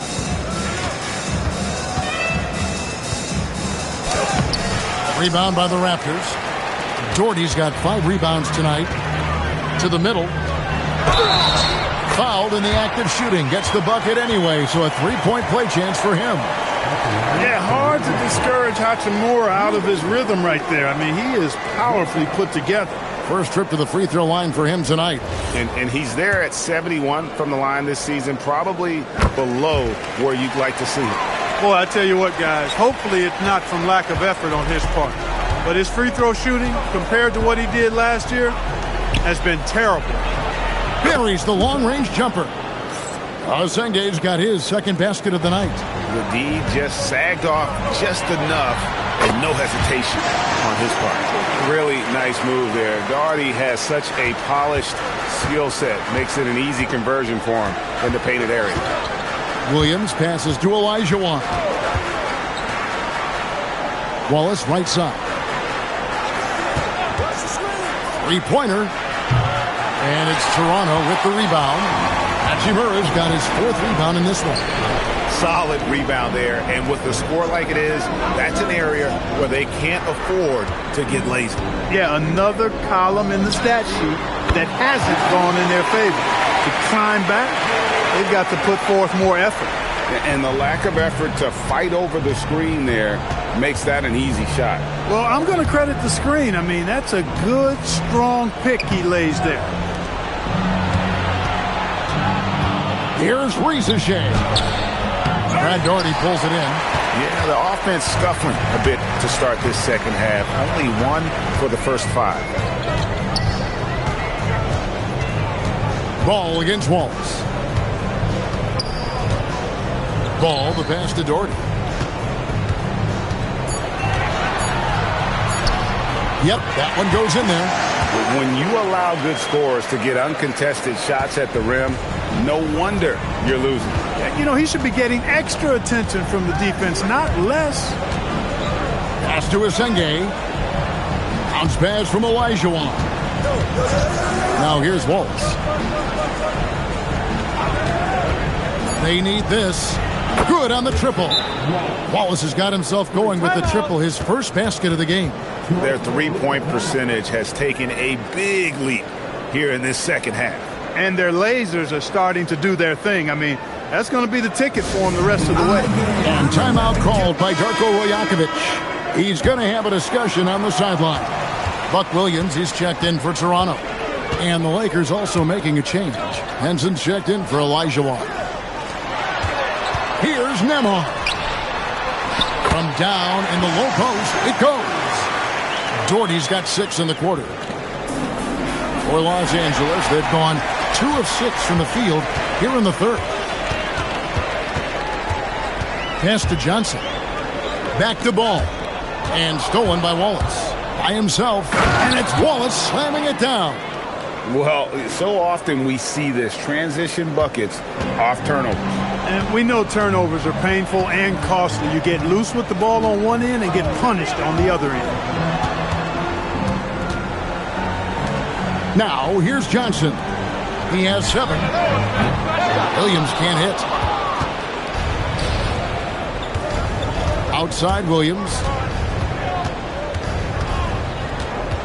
Now Wallace. Back to Williams. Pass to Wallace. Shot clock at 6. And here is Henson. Rebound by Williams. Outside, Ball.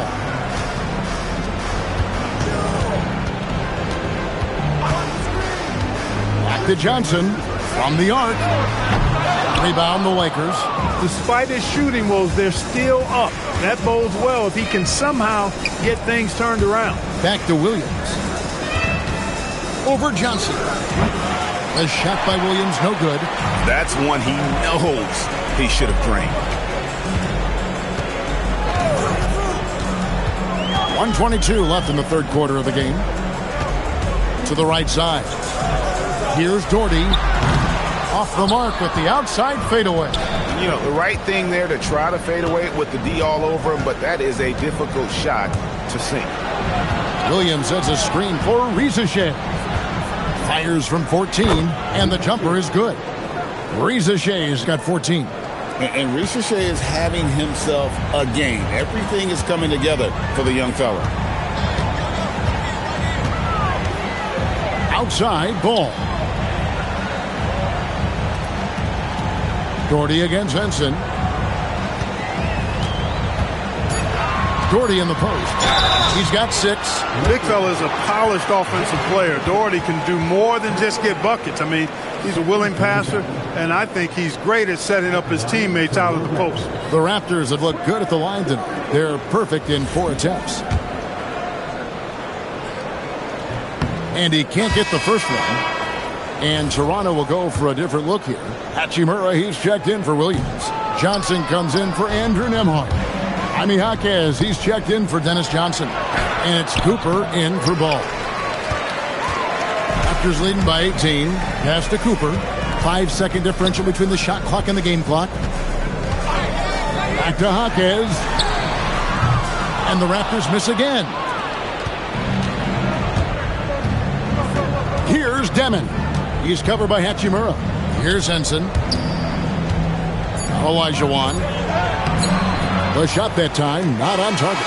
And so it's Toronto holding a big 18-point lead to close the quarter. From the field, they have been outstanding. And it's time now to bring you our State Farm assist of the game. Yeah, a terrific, unselfish play right here.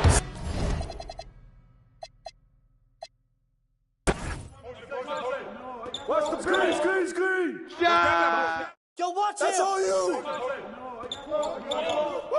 Kick it out. Keep bringing it out, baby.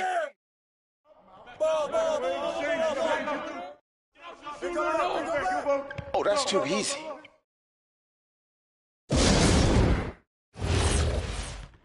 I'm over it right here. I got your help.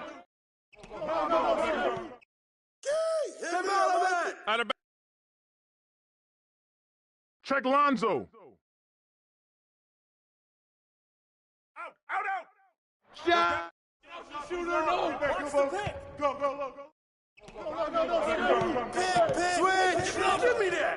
Hit me, I'm open. Screen coming. That's right. Let's go. I got your help. Timeout.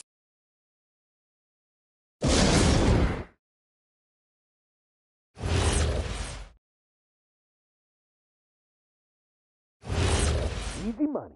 Pick. And what? Yo, back door. Oh, and a foul. Oh. Out of back. Michael. Yo, Mike. Yeah, baby. Hey, watch Cooper. Give me that. Gotta be a playmaker, man. Sport, fellas, get the sport. Bring back on me.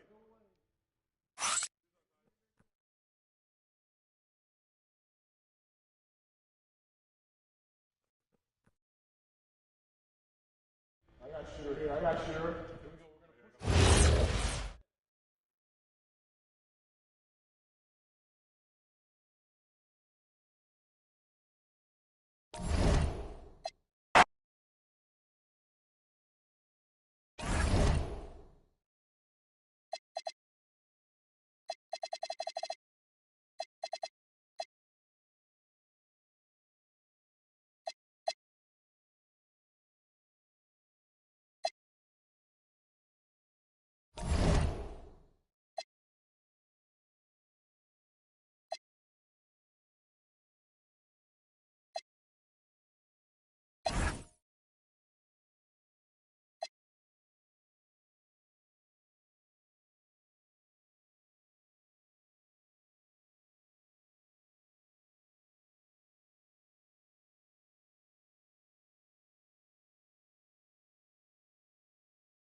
And inside the locker room, everyone trying to lock in, get mentally ready for another hard-fought NBA battle. Coming up, live coverage of this Tuesday night NBA game here on 2K Sports. Here with the greats, Richard Jefferson and Grant Hill. I'm Brian Anderson, and Allie LaForce, our reporter. And for an idea of how the league is shaping up right now, take a look at these latest power rankings. They've come down in the rankings a little, landing in the 5th spot for now. Seeing where the Celtics are, they're hitting their stride as the season winds down. They're climbing in the rankings. You just hope they didn't wait too long to make a move. And let's take a look at Boston's starting lineup. They've got Jalen Duren. Johnson is out there with Stephon Castle. And it's Carter in at the point. And for the Trailblazers, Davis out there with Barnes.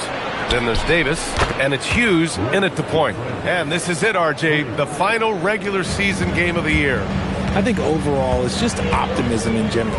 They both want to end the regular season on a high note with a win, but expect a competitive game tonight. Here's Hughes. Really played well against the Clippers in his last game. 6 to shoot. Pass to Davis. Here's Lanier. That one rolls around and rims out. And here's Boston. It's a 3-point game. And here's Castle. Duren, the screen. Down low. The kick out to Johnson. From outside the arc. That won't go. Misses his first shot of the game. Barnes passes to Hughes. To the inside. And Lanier gets it to go. Just taking it right to the rim, and no one was there to greet him. Easy possessions like that literally are just a gift. You just dream of them. You'll gladly take those. Now here's Carter. Pass to LaFrentz. The 3. Perfect night so far, 2 for 2. Gotta fight harder to get over those screens. Yeah, as soon as these guys feel contact, they are just disappearing like they're not even there. You gotta show some fire and keep defending. Here's Hughes. His numbers are solid, putting up around 18 points a game. What do you want? Agility, he's got it. Height, he's got it. Davis has every advantage on this play. Defenses just can't effectively counter him. Now here's Carter. Pass to Castle. This one for 3. Rebound collected by Anthony Davis. Barnes passes to Hughes. Outside Davis. Knocks down the triple. Davis has got 5 now. Don't underestimate Davis. He is a versatile scorer who can shoot from just about anywhere. Pass to Castle. Nice ball movement by Boston. And you can count it. He'll go to the line with a chance at a 3-point play. And what strength by Castle. A tough-nosed guard who knows how to score through contact. First trip to the free throw line for him tonight.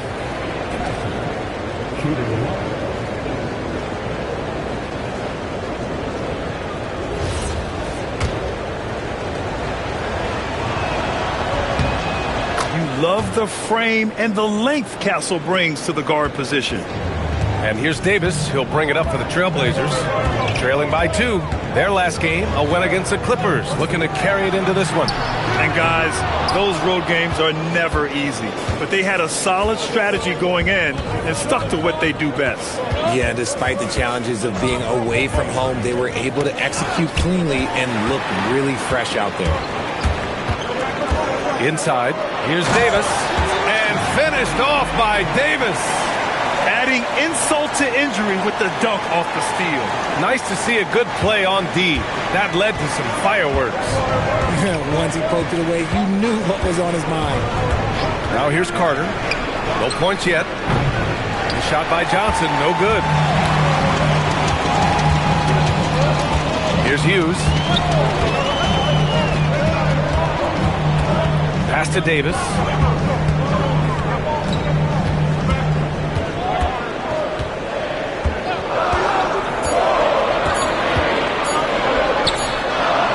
Boston with a rebound. This is the first time they've seen Portland this season. They expected more of themselves against this team last year. Split the games between them. Now here's Carter. Here's LaFrentz. Outside Johnson. Shoots over Barnes. Boston, no good that time either. I think the defense will live with him taking mid-range jumpers, but maybe just a little bit more resistance. Davis, the pass to Hughes. A shot from the high post. That's in there. Davis with the assist. Terrific placement on the bounce pass. Right where it needed to be. Outside Carter. And the officials will call the illegal screen here. You can get away with one once in a while, but it looked like he wasn't completely set on that pick. You gotta blow the whistle when it's that obvious. Great call there by the official. Portland leading. Here's Stuckey. Pass to Middleton. Davis with a screen on Castle. Middleton passes to Davis. On the money from 12 feet away. And that's now 9 points for Anthony Davis. Their ball movement on this run has been tremendous. It's led to a lot of good, clean, open looks. And so Joe Mazzulla calls the timeout. We might see him looking to make some tweaks to the strategy. They want to keep rolling here following a win against Minnesota. Sometimes it's difficult to get good looks on the road, but they ran the offense brilliantly. Yeah, they seem unfazed by the hostile environment. I mean, just look at how efficiently they shot the ball. Pass to Scott. Here's Paxson. They still need this. Scott can't get it to go. Trailblazers lead by 4. Here's Stuckey.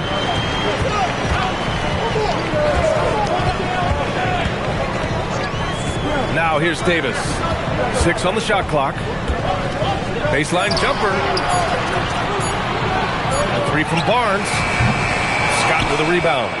Celtics trail by 4. There's 53 seconds left in the first. No good from the wing. Well, the defense was fortunate. That was a good look from mid-range. He just was trash. Here's Stuckey. Still no points. Outside Davis. Here's Lanier. Well, there's the shot clock violation. So they'll turn it over.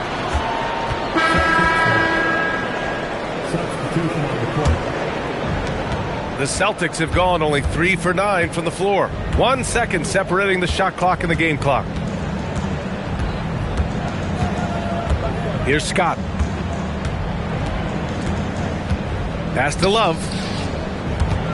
Shoots over Young. Oh, he got him with a pump fake, but he couldn't finish. And we've reached the end of the first quarter. Trailblazers out in front, leading by 4. Stay with us now as we get set to bring you quarter number 2 after this.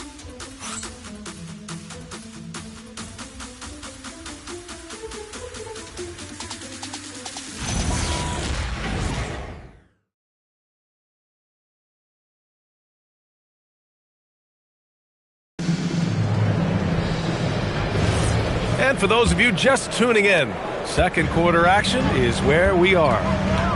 All right, guys, what do you think so far about the offensive approach for the Trailblazers? So far, they haven't had to force anything. They're swinging the ball around and turning good passing into points.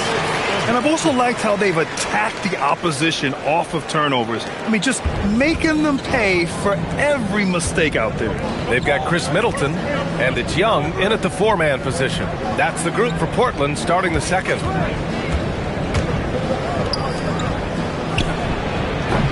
Three-pointer, no good. Portland leading by 6. Pass to Middleton.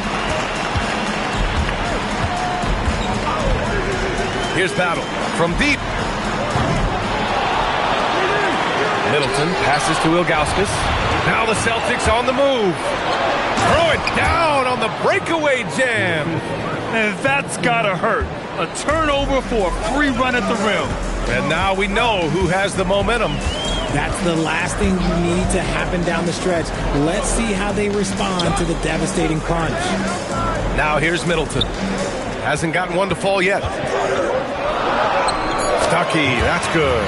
When they get their opportunity to punch it inside, they don't hesitate. Celtics trail by 6. They need something good to happen here. Yeah, they've gone way too long without a score. And so Joe Mazzulla calls the timeout. He'll take the opportunity to regroup.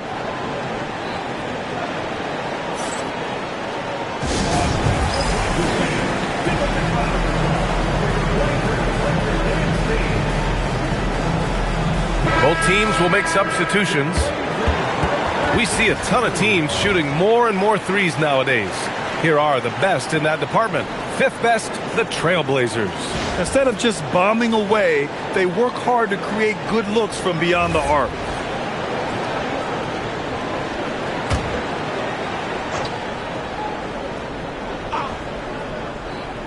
And we're a little over a minute and a half into the second quarter. Here's Paxson, checked by Davis. Paxson passes to LaFrentz, and it goes out of bounds. That one off Davis. He had the right idea, just couldn't come up with the swipe. And deflections, they're a stat that all teams track. They show who is the most active defensively. Now here's Johnson. Yet to see a basket. Down to 5 on the shot clock. Here's Carter. It's hauled in by Hughes. I'll tell you what, they've been aggressive and they've been physical. Pass to Middleton. Fires the 3. That shot, no good. And so it's Carter who brings up the ball for the Boston Celtics. 6-point game. There's the screen by Johnson.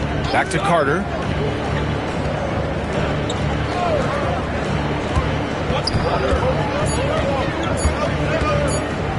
The 3 ball. Portland with a rebound. And we're now a little over 2.5 minutes into the second. Middleton outside. Tipped. Davis, the pass to Davis. Back to Davis. They set the pick. Portland needs to get off a shot here. Ilgauskas. And it's rejected. Pass to Paxson. And Davis with the block. That's just terrific rim protection from Davis. Using that reach to stop that shot. Outside Davis. Davis with a screen on Carter to the inside.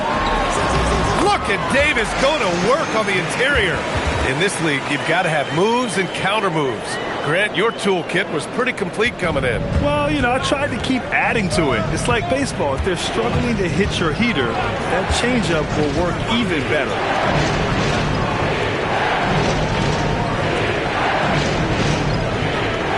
Pass to Johnson to win the drought. Rebounded by Ilgauskas. Trailblazers lead by 8. Here's Hughes. Outside Davis. Davis a screen. Here's Ilgauskas. And out of bounds. Boston will have it. With only one game left, let's take a look at what the final standings could look like out east. Taking a look at Portland, they're currently in 4th place, a solid spot to be in late in the year. And of course, Boston, they're 7th in the conference. Checking out the Trailblazers, they have nothing to worry about tonight, and that is a tremendous blessing. No risk at this point of them slipping into the play-in, so it's full speed ahead to the playoffs for them. And so Joe Mazzulla calls a timeout. He's going to take a moment to give him a breather and talk things over.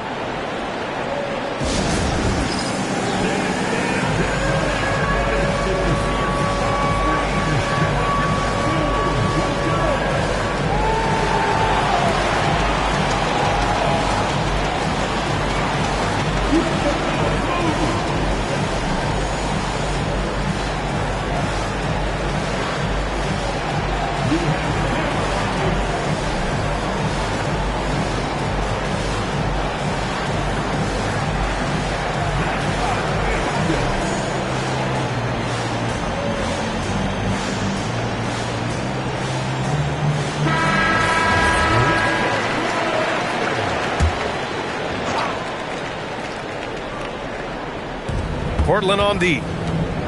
They've only given up 2 points this quarter. Castle finds Johnson. Here's LaFrentz. Clock at 6. Duren with a screen on Davis. Castle for 3. Again, the miss by Boston. Their strong work ethic has been evident on the glass. Really getting after it and being physical. Pass to Hughes. Davis down low.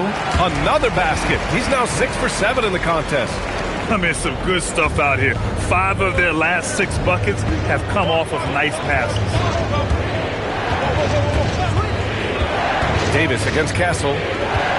Duren up top. Johnson on the wing. Finally gets one to go. That makes him 1 for 5 in this game. Oh, that barrel chest of Johnson makes the difference in that battle.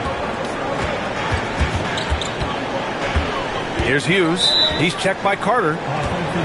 And the 2K leaderboard now gives us a look at the shooting percentage leaders from this past month. Jalen Duren third. One of the hottest players in the league. He's been really sharp from the field recently. Celtics trail by 8. It's picked off. Pass to Barnes.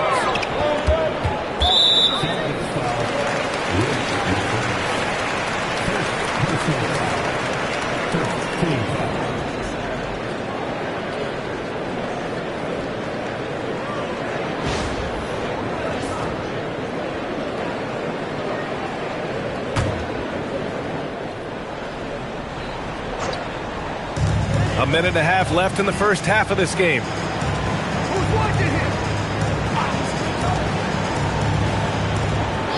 Shot clock at 6.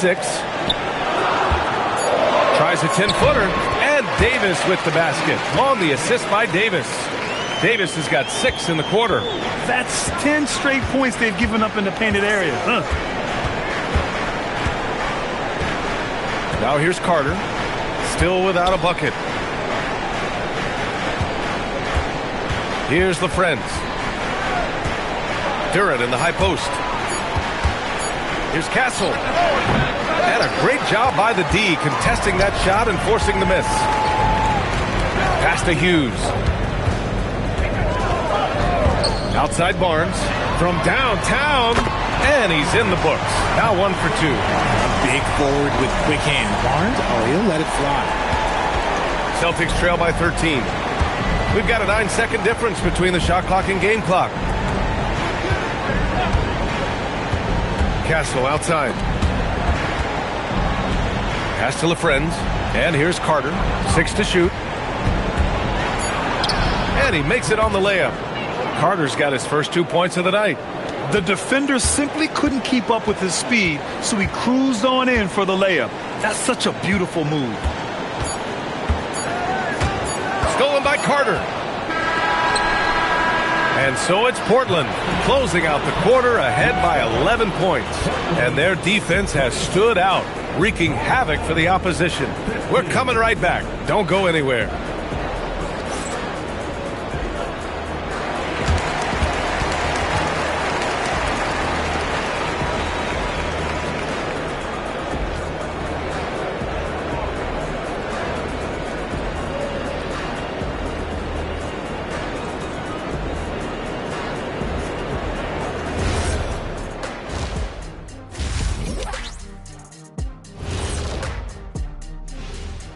Welcome. First up on the agenda tonight, let's see how the Rookie of the Year race is shaping up. These guys have made a great case all season long, Shaq, and now they're processing things even faster, making even better decisions. That's impressive. Yeah, if your front office selected any one of these guys, you could say you won the draft. Changing focus now to that first half, a brutal game so far for the Boston Celtics. They need to get after it more on the glass. Problem is, they're going up against some very good rebounders. Yeah, but if you don't try, you're definitely going to fail. Thanks for tuning in. Now we head back to Brian Anderson for the start of the third quarter.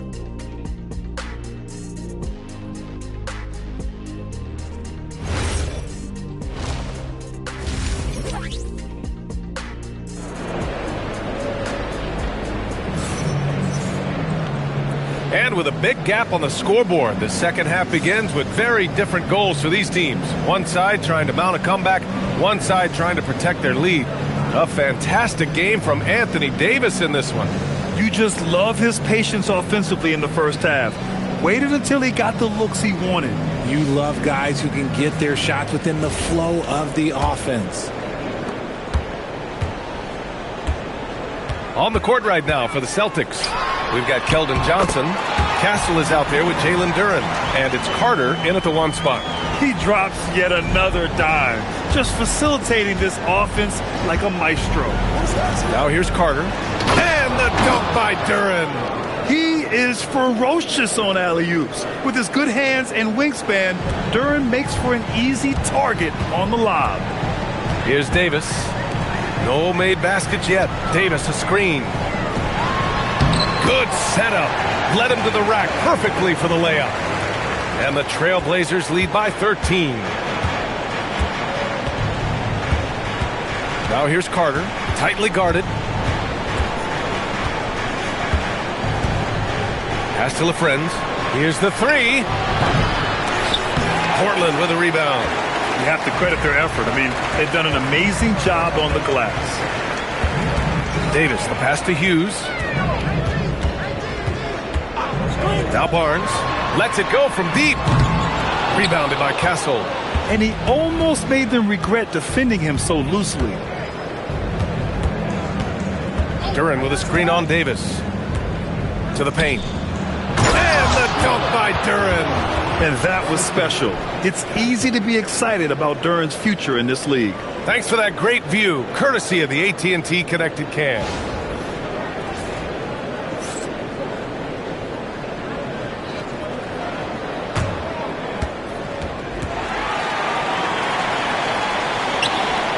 Trailblazers lead by 11. Into the third. 2 minutes in now.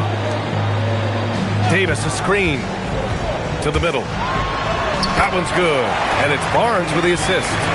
Davis has got 4 points now in the quarter. They've now had assists on each of their last 3 buckets. And so Joe Mazzulla calls the timeout. He's going to take a minute to regroup with his players. There's just a lot of wide open lanes to the rim here. That'll drive your coach nuts. Yeah, we can see over here, the coach, he has some choice words for his team. Words we cannot repeat.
Time for the 2K leaderboard, showing numbers from the second half of the season. Teams that love to run. Fifth best, Boston. They've looked great since the All-Star break, pushing the pace and trying to punish teams in transition, and it's been working.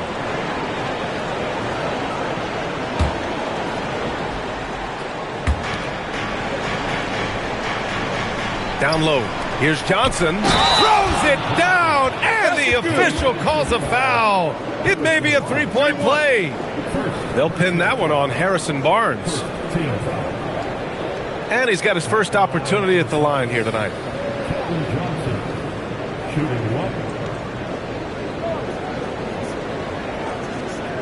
One shot.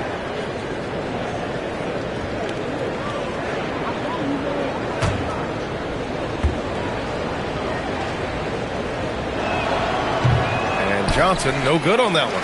No, he's a versatile weapon. Johnson is someone that wants to keep improving and shouldering more responsibilities on both ends of the floor. Here's Hughes. Shot clock at 6. From behind the arc. Boston pulls it in. Castle left side. Out of bounds. It'll go to the Trailblazers.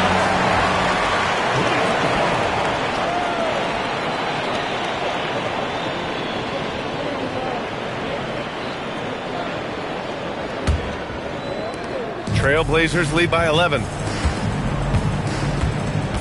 Pass to Lanier. Outside Barnes. Davis with a screen on Johnson. The three from Barnes. Nails it from beyond the arc. Barnes has got 6 points. He's a dangerous shooter from deep. Barnes can hit some big shots out there. Outside Carter. Now Castle. To the paint. Here's the Friends. Rebound by the Trailblazers. Davis has got his 5th rebound in this one. Davis, the pass to Lanier. And it's blocked. Yeah, anytime you put the ball up near Duren, there's a chance it ends up back in your face. Just a superb read on defense to come up with the block. Yeah, I love that they maintain the defensive energy even when they're behind.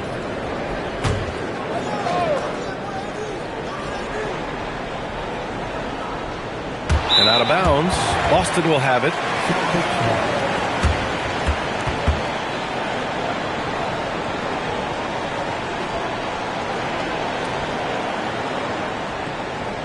Just under 3.5 minutes played here in the third quarter. Castle with it. A reliable offensive contributor, putting up almost 14 a game. And they pick up 2. Give him 8 points now. I love this game plan. That's 10 points in a row from in close. And so timeout called by Chauncey Billups here. He might have seen something he needs to review with his guys.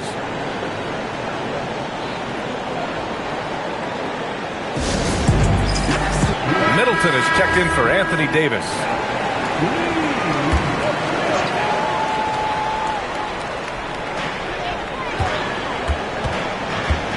Now Davis. No points so far. Barnes passes to Davis. Portland moving it around. 5 on the clock. Davis with a screen on Carter. Hughes, no good. And so it's Johnson with it. He brings it up for the Boston Celtics. Down by 12. And he's going for the lob. And stolen by Middleton. To the middle. Davis, the pass to Barnes. Back to Davis. That's it. Coming off an assist from Barnes. And an important part of every team's game. A look at the hustle stats for the Trailblazers. They've been defending with excellent anticipation all game long. Just look at how many times they've managed to get their hands on the ball. Well, another thing they've been doing right in this one is making the most of turnovers. Lots of points for them tonight off of them. Pass to Hughes. Here's Middleton. He's checked by Carter. Outside Davis. Now Barnes. Lets the three fly. The shot comes out. Outside Johnson. Outside Carter. And there's 1:38 left in the third quarter. Again, the miss by Boston. That's a great look. I'm not sure what happened. Pass to Hughes.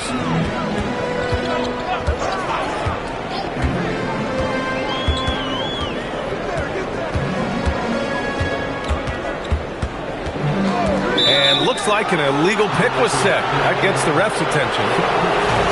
And let's check out a breakdown looking at some stats for Jalen Duren. And over the last 5 games, his field goal percentage has increased. And you can make a case his confidence as well because of this.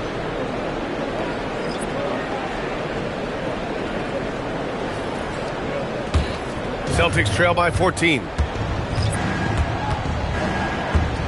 Pass to Paxson.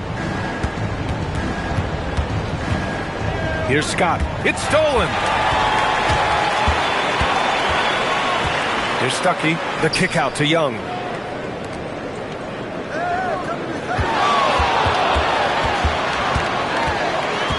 Here's Stuckey. Here's Barnes. Lays it up and banks it in. Barnes has got 8. And just not letting up at all. I mean, you have to love this approach. You want to get the ball to the guys who make plays. This is when good players really get after it. He can sense that they're reeling, and he's going to put his foot on the pedal. And we talk about the importance of versatility. He's really got it all on the offensive end. Here's Ilgauskas. That's good. And so Middleton with the assist. Middleton's got his 3rd assist of the night. Castle outside.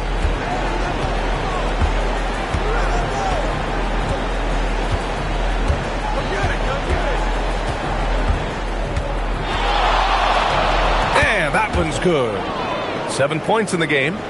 Once he breaks out the crossover, you just know something special is about to happen. And so it's the Portland Trailblazers, a sizable lead of 14 at the break. They put in work down low, getting in close and scoring in bunches. We'll be back in a moment.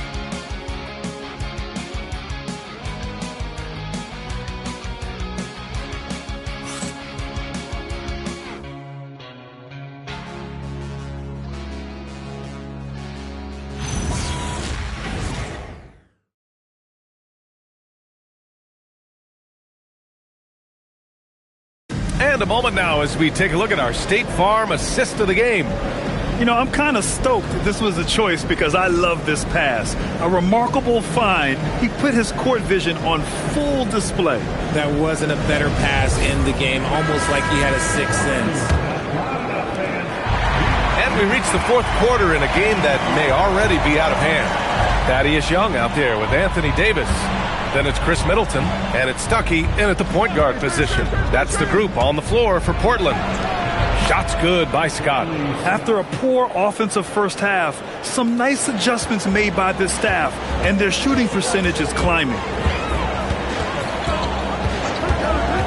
Here's Stuckey to the inside. Davis. Scott with a rebound. And the shooter had very little space on that attempt. I'm sure they'll think twice about shooting against him next time. Paxson can't get it to go. Portland leading by 12. Here's Stuckey. Davis a screen. Inside. Ooh, Davis with the athleticism. A premier player in this league, Davis with another huge night, showing why he is an NBA champion. Pass to Brown, out to the right wing. Nice ball movement by Boston.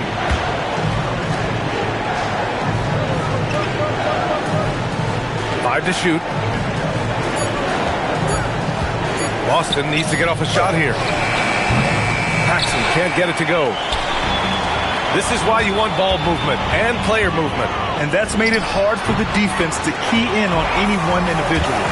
Just continuing to pile it on, refusing to let up. If he has space in the mid-range, he'll let it fly. Doesn't matter if the score is tied or they are up big.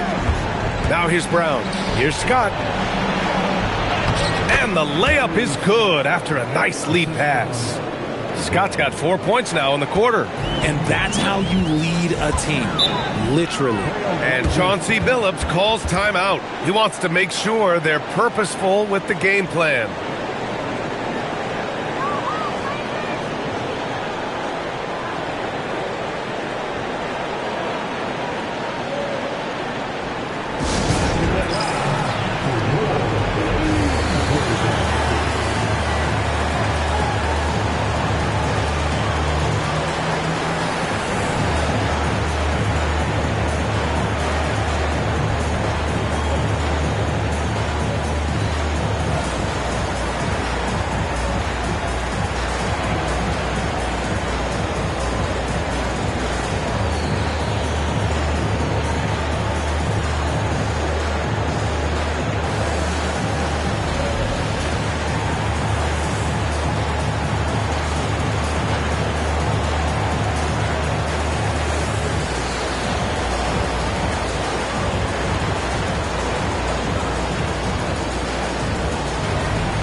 Boston making a switch here.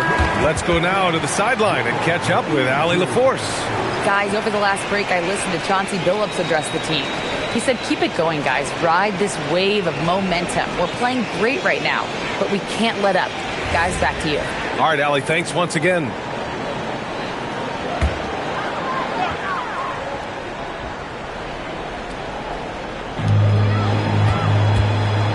Back to Middleton. There's Davis with the three. Kept alive. Lanier. Pass to Stuckey. Second chance effort. Count it. And the Trailblazers lead by 16. Just under 2.5 minutes gone by now in the final quarter. Now Duren. Outside Strus. Now here's Williams. Here's LaFrentz. Check by Davis. Clock at 6. Back to Williams. No good with the triple. And they're up considerably because of their efforts on the glass. Middleton passes to Stuckey. Outside Young. Davis with a screen on Strus. Pass to Davis. Strus against Young. Brown passes to Williams. Here's the break. Here's Young. Sinks that one from the post. Just making it look good. The finger roll. Such a classy move. Outside Strus. Pass to LaFrentz. Duren with a screen on Davis. The kick out to Williams. Just 5 on the clock. Ooh, they pick off the pass. And they're pushing it up. Here's Young. And that comes off the assist by Middleton. Middleton's got his 4th assist in this one. Williams passes to LaFrentz. Outside Strus. Pass to LaFrentz. Williams looking around. Just 5 to shoot. To the middle. Here's Brown. Their offense stone cold. Another miss there. Portland leading by 20. To the inside. And a foul called on the way up. So he'll take 2 from the free throw line. Well, Richard, you would know something about this. Is the wing position the most important in the NBA right now? I would say once we got to the point forward position of the Scottie Pippens, of the Penny Hardaways, it became the most important position in the NBA, and it still stands true. And Chauncey Billups calls timeout. He clearly wants to talk it over and make sure everyone is focused.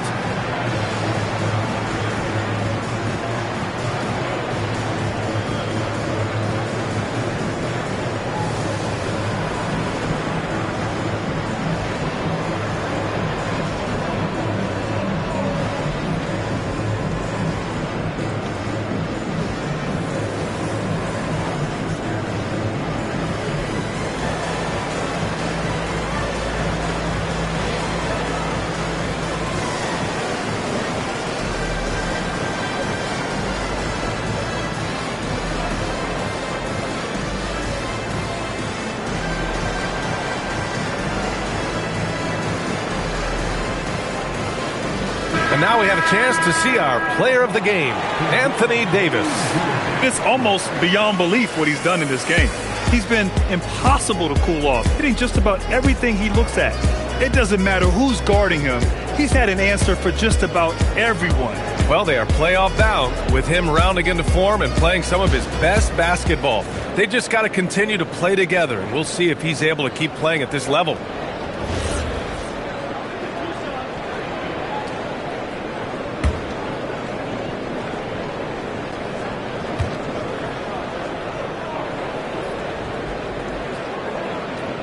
First one falls for him. Well, a multi-sport survey showed that among respondents, the average age of referees in the U.S. was almost 57. Is that a concern, you think? Well, we've seen that in the NBA. Older officials retiring and becoming teachers, and the younger generation coming in, still cutting their teeth. Ultimately, they've got to continue to learn and build, and that takes time.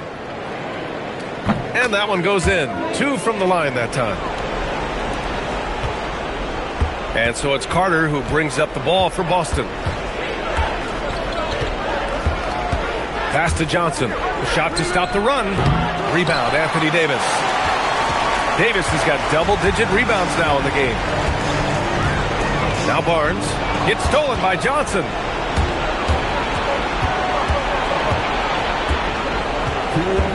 Now Carter. Here's LaFrentz. 6 on the shot clock. Duren. And he was fouled while in the act of shooting, so he'll take 2 free throws. Yeah, just so active. I love the passion Duren brings to this game. And the skill set, too, is developing. Duren, 2 shots. Shooting 2.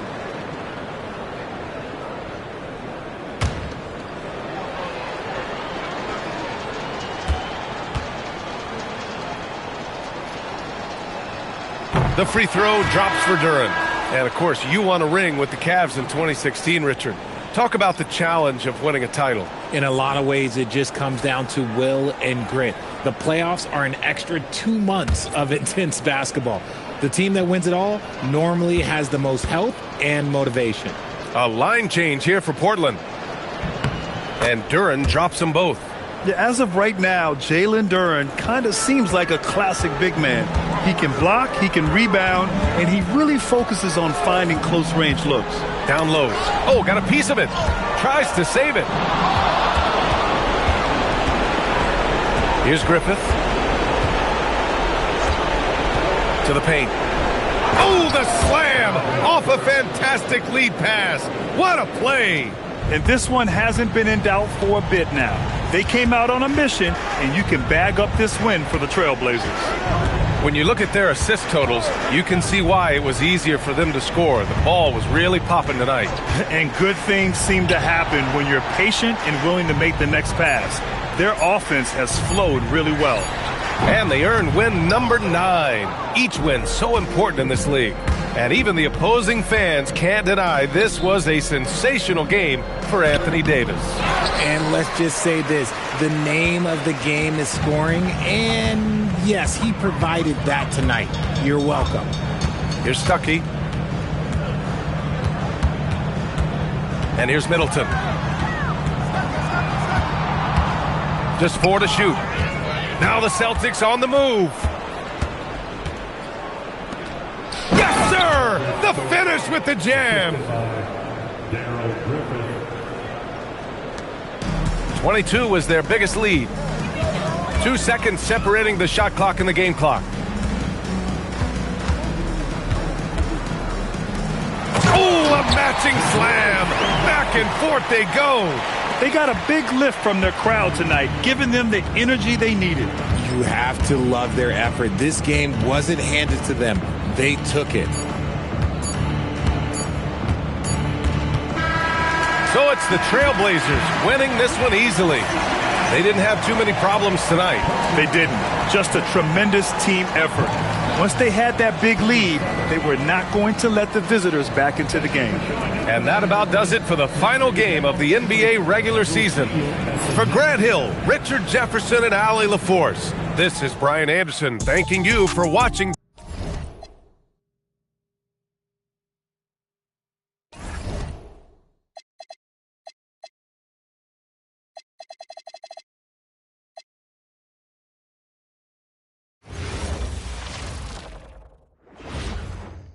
And in the locker room, greetings, everyone. You've got it live on Tuesday night coverage of the NBA on 2K Sports. In this game, you'll see the Sacramento Kings against the Minnesota Timberwolves here at their home Target Center. Kevin Harlan here alongside Doris Burke, Greg Anthony, and our reporter, Allie LaForce. Now Sacramento starting 5. Horford is out there with Williamson. Then it's Magic Johnson. Then it's Hersey Hawkins. And it's Eaton in at the center. Kept alive. That one's in. His first shot this game. His hard work on the backboard really just has given them more opportunities to score. Williamson outside. Pass to Horford. And here's Hawkins. Stolen by Pippen. Here is Ross. Now the sand has basically run out on the proverbial timer. At this point, Greg, you're either in or you're out. Yeah, for most teams, the future is certain. It's the playoffs or 1, 2, 3, Cancun. Teams are either building for the future or liking what they've got.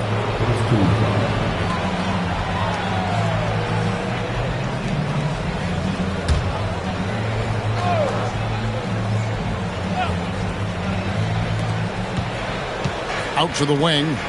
Good ball movement here by the Kings. Pass to Johnson. 6 on the shot clock. The Kings need to get off a shot here. Scooped up. Eaton lays it up off the glass. And it's always nice to get the easy look inside for your first points of the game. Here's Pippen. A wide open look for Bird. Bangs home the trifecta. Bird's got his second bucket tonight. And that's exactly what he's looking for, draining the triple. And there's the call. It's going to be an illegal screen. And not the most common call you'll see in the NBA, but hard to argue that pick wasn't illegal. It is really difficult to get your feet completely set, to stay completely still. It's almost surprising to me that it isn't called more often. Now, here is Maravich. To the middle, here's O'Neal. Good on the shot. And this is where O'Neal goes to work. The closer he's to the rim, the more dangerous he becomes. Pass to Hawkins. First quarter of ball, almost 2.5 minutes in. Williamson, the pass to Eaton. Now, here's Johnson. Johnson double-teamed. Williamson outside. Off target from three-point range. Timberwolves leading by 5. Greg, I'm sure their coach is very pleased with their offensive flow right now. I mean, it's harder than it looks to get it going like this. Now they just have to maintain it.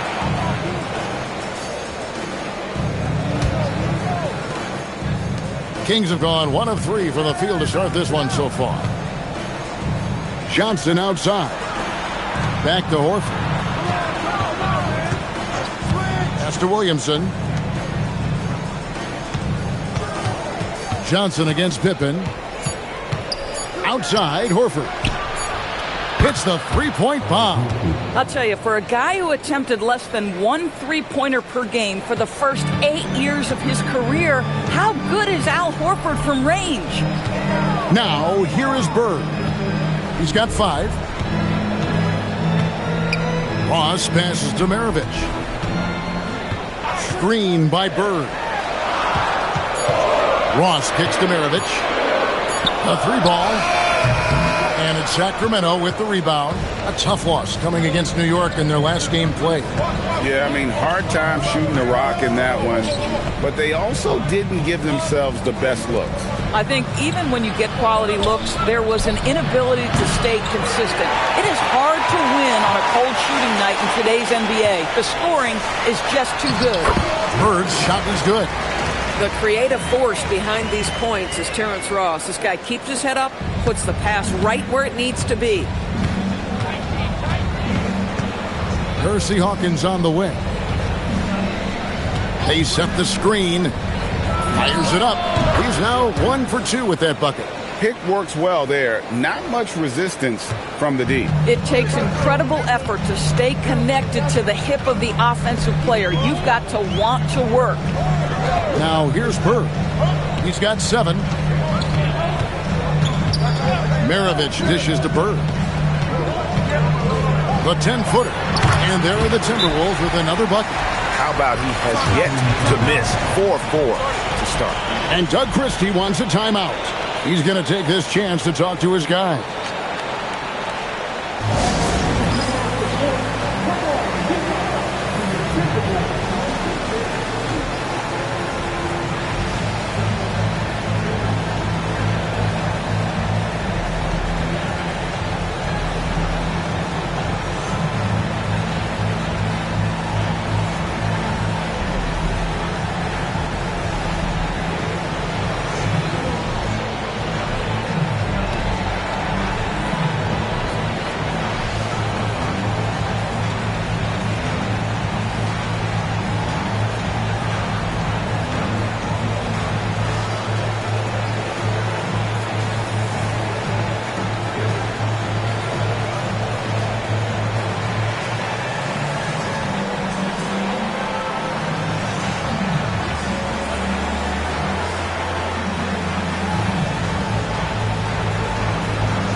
It's a completely new group on the floor for the Kings.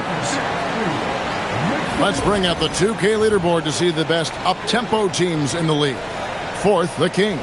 I think that's what really distinguishes them offensively. They really like to get out in transition.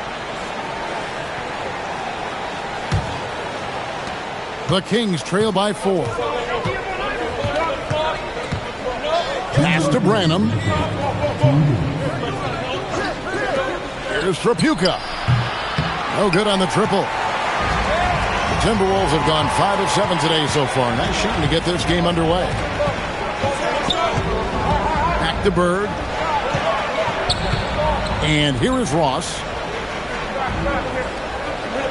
Screen by Parrish. Takes a 3. No good from Ross. Kings have gone 3 of 7 from the field since we've gotten underway. And the dunk by Boucher. He's got a nose for the basketball and a high level of activity around the rim. Go ahead and finish, Mr. Boucher. Outside, O'Neal. Pass to Ross. Tries it from the top of the key. And there's another one for the Timberwolves. A guy like this, with the skill set he's got, you can keep the defenders guessing. Here's Trapuka. He's guarded by Ross. And here's Iverson outside. Nailed from three-point land.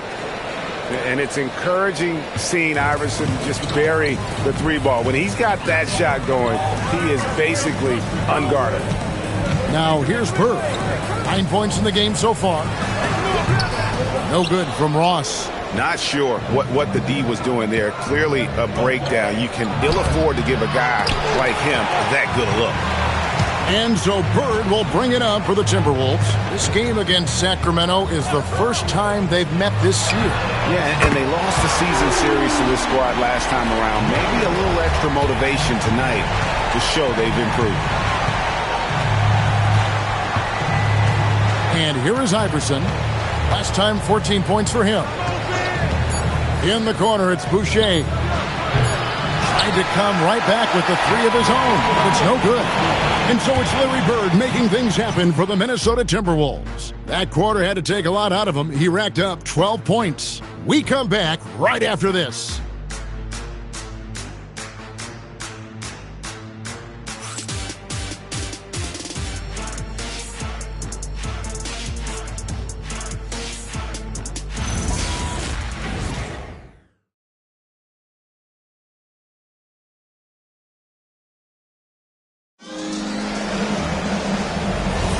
And if you're just joining us, we've played through one quarter in this one. And let's get your take, guys, on the scoring breakdown for Minnesota. So far, they've moved the ball well, leading to open, high-percentage looks. Lots of assists in this one. And they've also shown dominance in the paint so far tonight, really putting the work in down low. We've got Parrish. Edwards is out there with Keon Ellis.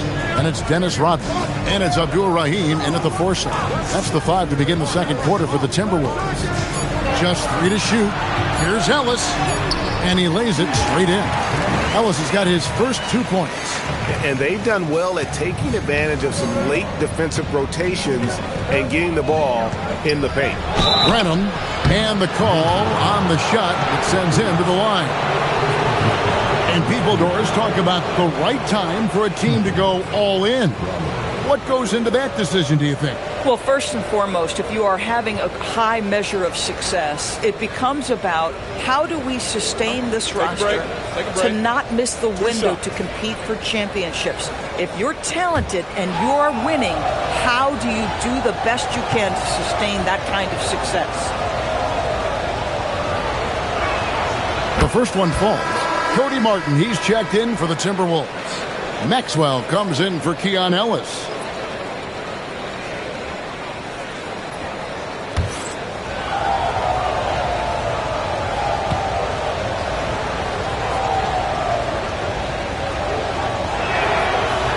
And that's good as he hits both of his shots. And that's the norm for him. He's pretty much automatic when he's at the line. Outside, Martin. There's a good screen to the inside. A good finish at the rack off the slick feed. That bucket is really just about the efficient use of a screen. That's nicely done. Now Johnson. He has yet to score. A 3 from Iverson. And good coming off the assist by Magic Johnson.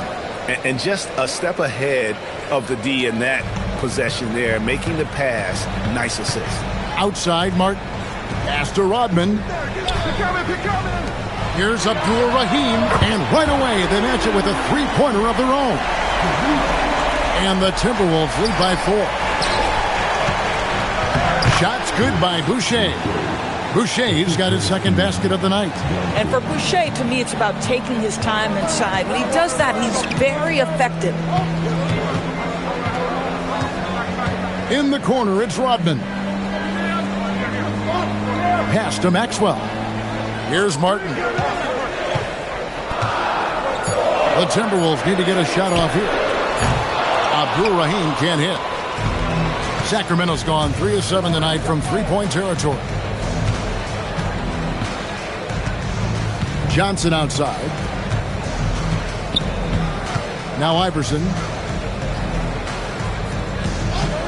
And there's the whistle. Illegal screen. With one game to go, let's take a look at how the final seeding will look in the East. You look at Sacramento. Their season nearly over unless a form of miracle happens. And, of course, Minnesota, 3 spots below. Yeah, you know, for the Kings, they know this game marks the end of their season. So I expect them to make an all-out effort tonight and try to end the year on a positive note.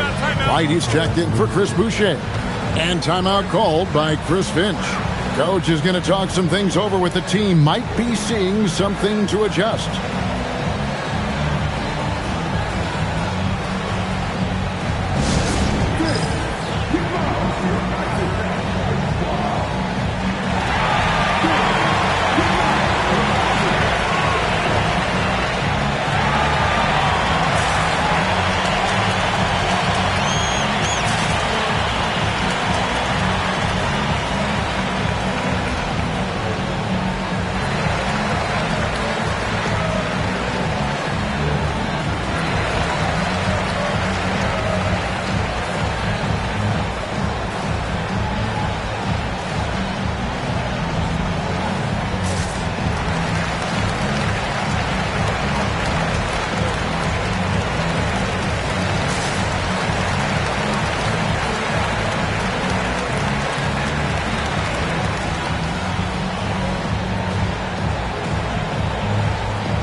O'Neal's check in for the Timberwolves.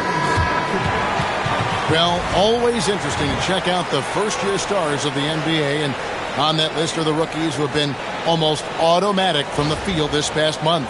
And you look at Johnson, 4th in the league and as consistent as they come. And his confidence is going to keep growing if he continues shooting like he has over the past month. Now here's Pippen. No scoring in this one. Maravich, the pass to O'Neal. And once again off the mark by Minnesota. The Kings have gone a nice 3-of-3 to start the second. Outside, Maravich. And it's Pippen in the corner. Pass to O'Neal. And here's Maravich, covered by Williamson. Just 5 on the clock. And here's Bird. And here's the fast break. Here's Tripucka, defended by Bird. A shot by Tripucka, no good. Bird finds Pippen. Now, here is O'Neal. Pass to Bird. They double-team Bird. The Timberwolves working the ball around now. 6 to shoot. Back to Parrish. For 3, Pippen drills it from outside. Pippen's got the lead up to 5 now for the Timberwolves. These kinds of defensive breakdowns drive coaches crazy. Inside to the left side wing. Kessler passes to Williamson. Now Johnson. Maravich defending. Iverson no good. Minnesota leading by 5. Bird dishes to Pippen. O'Neal outside. Back to Pippen. Up top Maravich. Hasn't made one yet. And now Sacramento on the break. There goes Magic. That one's in, his first shot this game. Minnesota's gone 2 of 4 from three-point range so far in the second quarter. Outside Pippen. Pass to Bird. Clock at 6. Now here's Parrish. He's covered by Kessler with his first shot attempt, and it's Parrish missing. Something that's kept this game close is the fact that the rebound stats for both teams are almost identical. Here's Williamson. After 2 misses to start the game, he's on the board with that shot made. They're getting on a roll inside. Their last 3 field goals have come from the paint. And timeout called by Chris Finch. He's going to take a minute here to get things straightened out. They couldn't put the pieces together, losing that last matchup with Boston. I tell you, they were drawing a lot of iron from the perimeter. Couldn't get the threes to go down. And really the story of the game. What was most disturbing to me was they didn't have a backup plan, right? The threes aren't falling. What do you do next?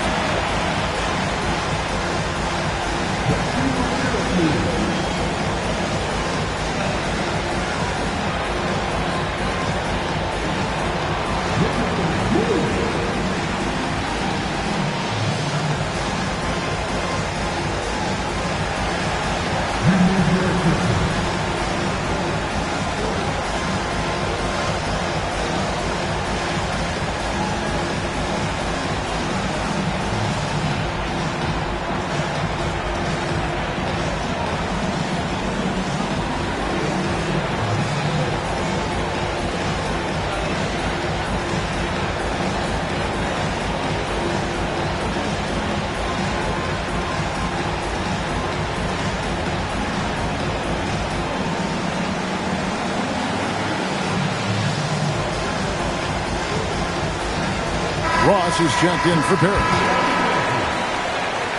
Substitution.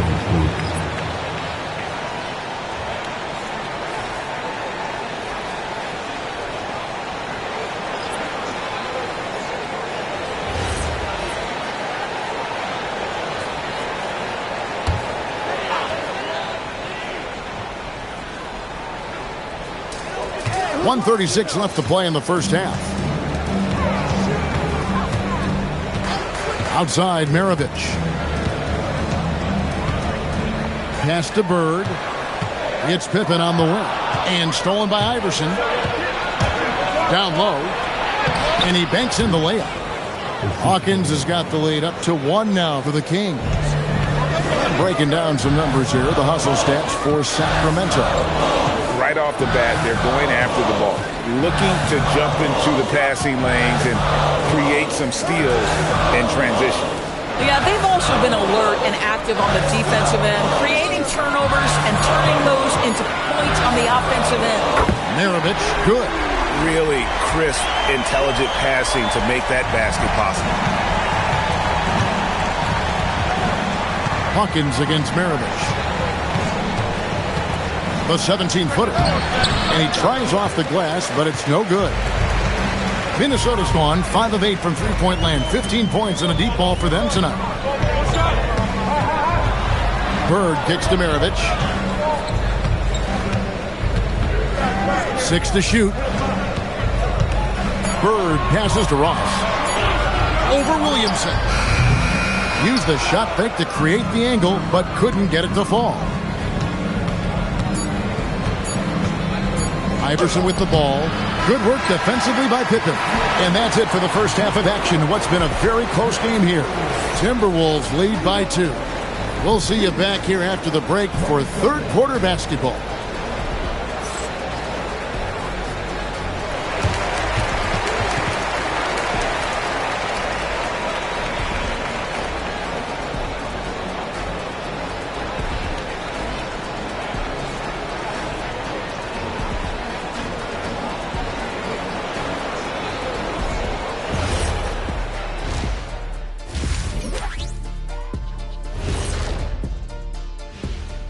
Thanks for tuning in. The story tonight with the Minnesota Timberwolves, they're in a close game.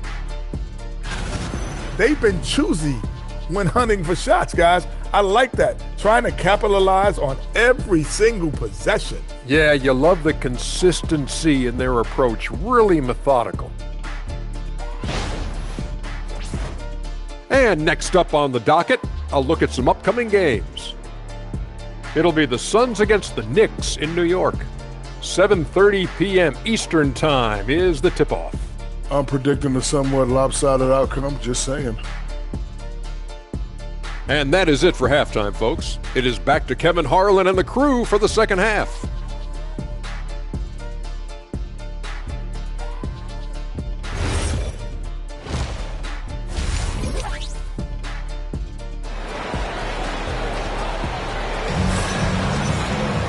And we're halfway through this one. Plenty of basketball left in a game that's been fairly even so far. It's been one outstanding game from Larry Bird.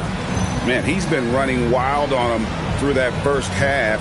Absolute dynamite on offense. Boy, he has been shouldering the load. Aggressive, skilled, talented, and thus far unstoppable. And here are the Kings now, trailing by 2 on the floor for Sacramento. They've got Zion Williamson. Magic Johnson is out there with Hersey Hawkins. Then there's Horford. And it's Eaton in at the 5. Now, here's Johnson. And no good, trying to use the glass. Ross for 3. Eaton grabs the miss.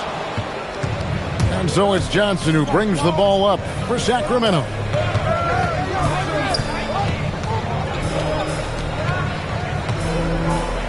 They double-team Johnson. Williamson kicks to Hawkins. Williamson with the screen for Johnson. 4 on the clock. Stolen by Bird. Pass to Pippen. Out to Maravich. 6 on the shot clock.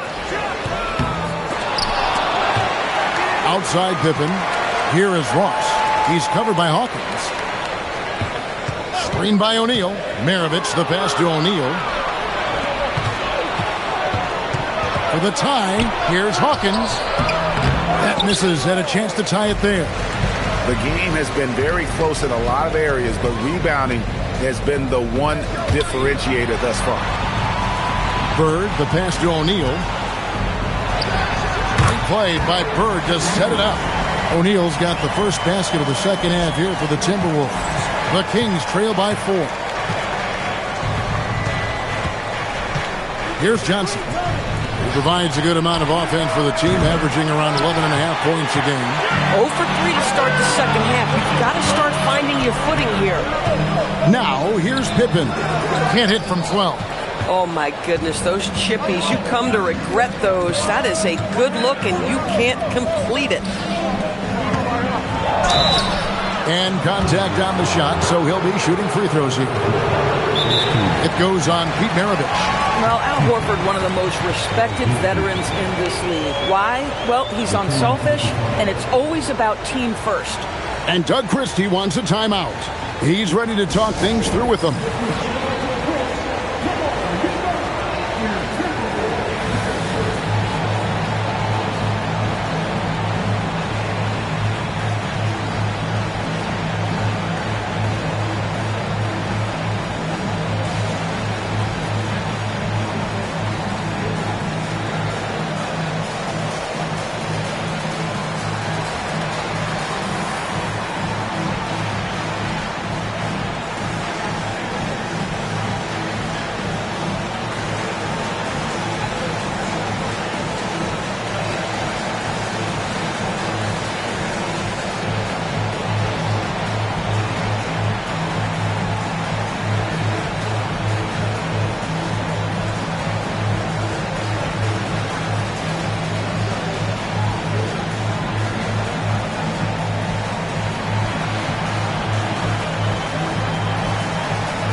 And while we have a change, here are the teams that have swatted away the most shots this season.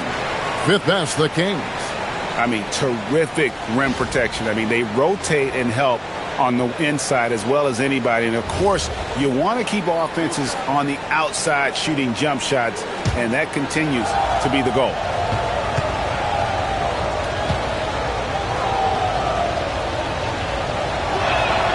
And the first one at the line is good.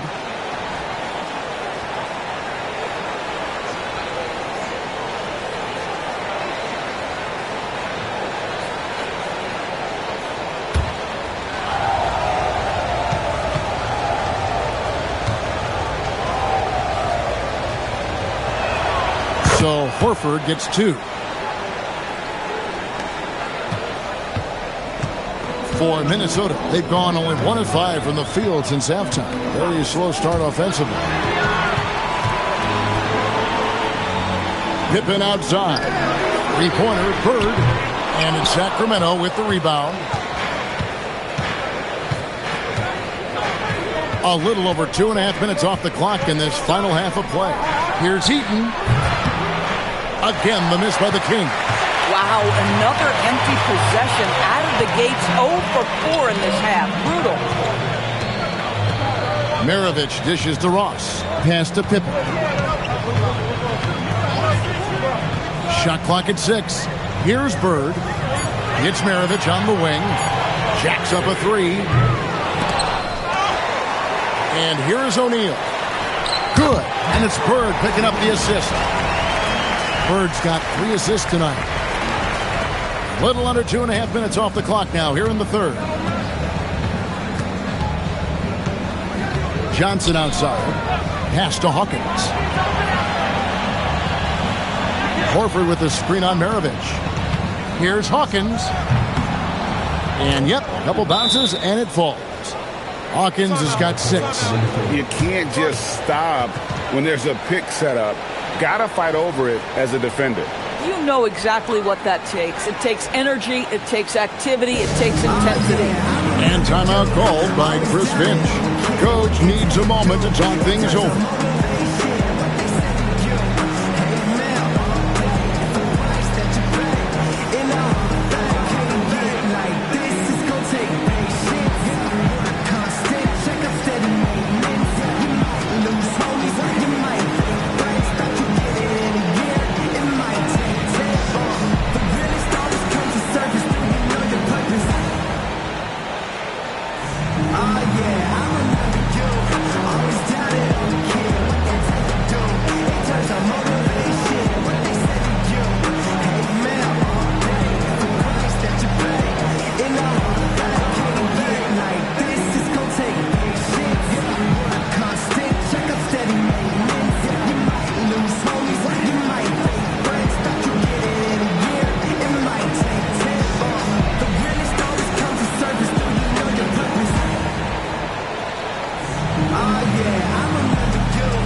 The Timberwolves making a change here.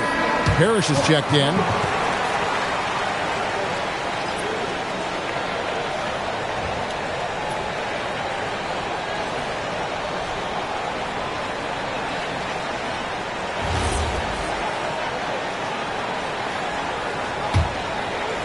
In the third quarter with just over 3.5 minutes off the clock. Outside, O'Neal. Pass to Ross. Back to O'Neal. Sinks that one from the post. O'Neal's got 8. The Kings trail by 4. And here's Hawkins. He's got 6. Now here's Horford. And here's Hawkins. Maravich defending.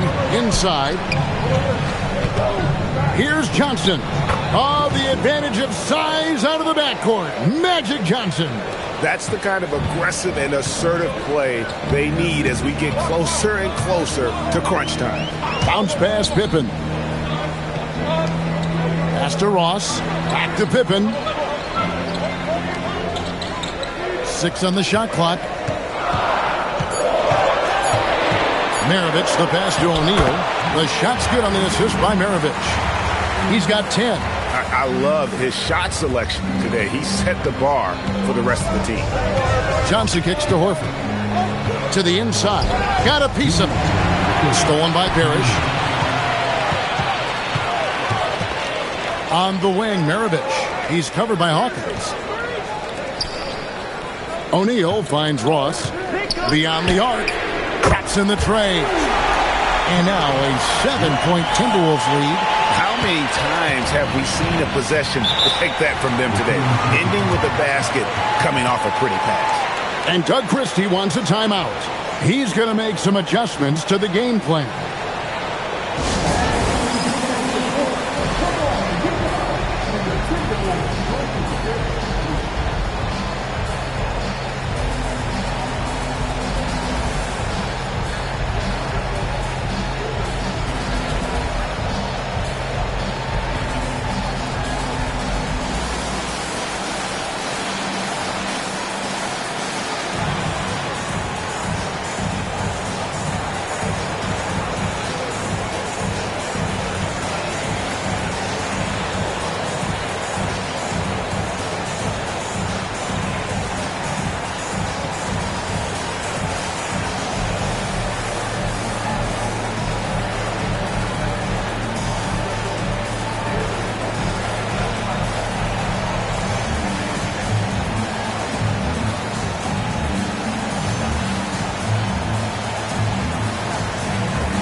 And some changes here for the Kings.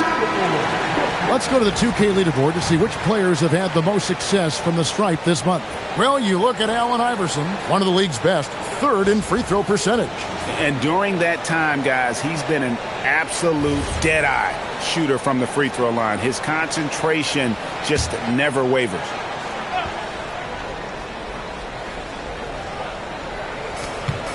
.137 left in the third. Here's Trapuka. Nothing on the board. There's the screen. Back to Iverson from deep. And once again off the mark by Sacramento. Another rebound hauled in. They're hitting the glass with a lot of passion. To the middle. And the shot's good from Abdur Rahim. Abdur Rahim's got the lead up to 9 now for Minnesota. And you know what makes Abdur Rahim so hard to handle in that low post is the number of moves he has. It's just a matter of which one is he going to use. Now, here's Boucher. Out left to the wing. Iverson outside. Again, the miss by the Kings. Timberwolves leading by 9. Here's Rodman. A chance there to push it to double digits, but it's off the mark. The Kings have gone just 25% from the field here in the second half through 2 of 8. About 7 seconds separating the shot and game clocks. Kessler the screen. Iverson passes to Kessler. 6 to shoot. Off the run, and he gets the whistle. 2 free throws coming up. That's on Justin Edwards.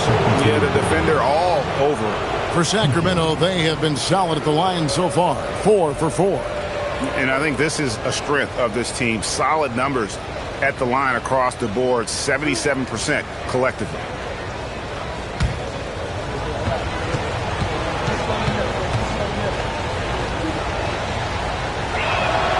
Free throw good. Iverson.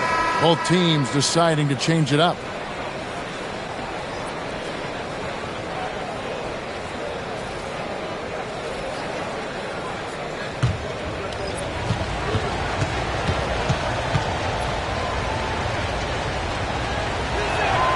He doesn't get the second one.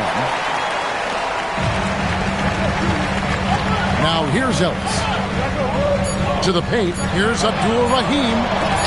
And Boucher sends it back. And so it's Minnesota in the driver's seat. Up 8 points at the end of the quarter.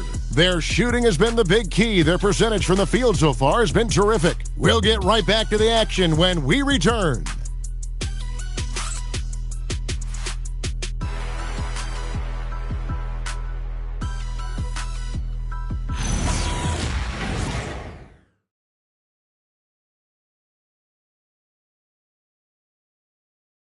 Here now a chance to show you our assist of the game, and it's presented as always by State Farm.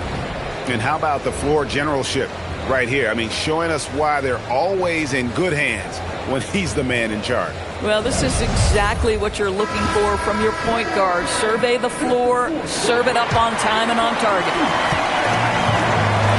Fourth quarter of action is upon us. Thanks as always for joining us. We've got Keon Ellis. He's out there with Rodman. Bird is out there with Parrish.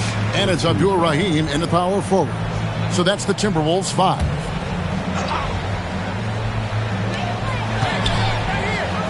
Parrish, the pass to Abdur Rahim. Now, here is Bird. He's tightly guarded, and the ball out of play. The Kings will inbound. Wow, not sure what happened there. Yikes.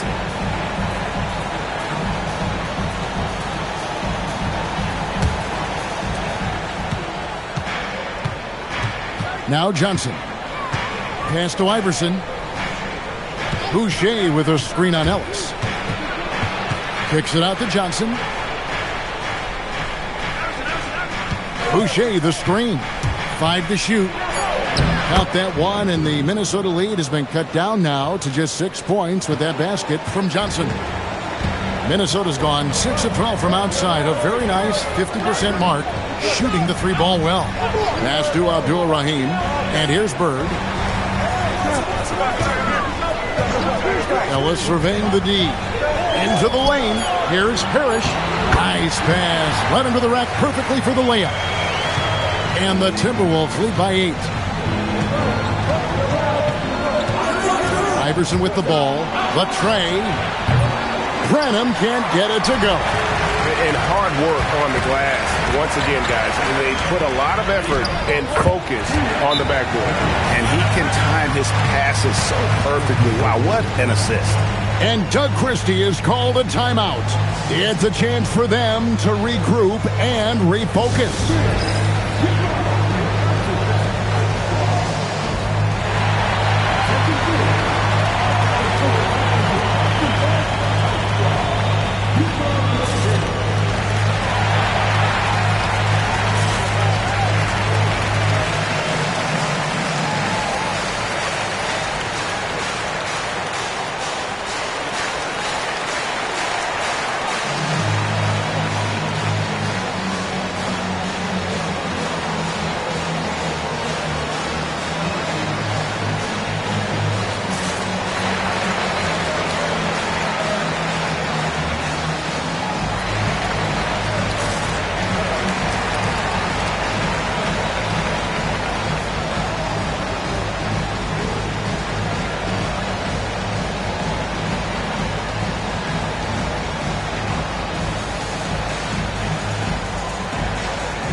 Jermaine O'Neal checked in for Minnesota.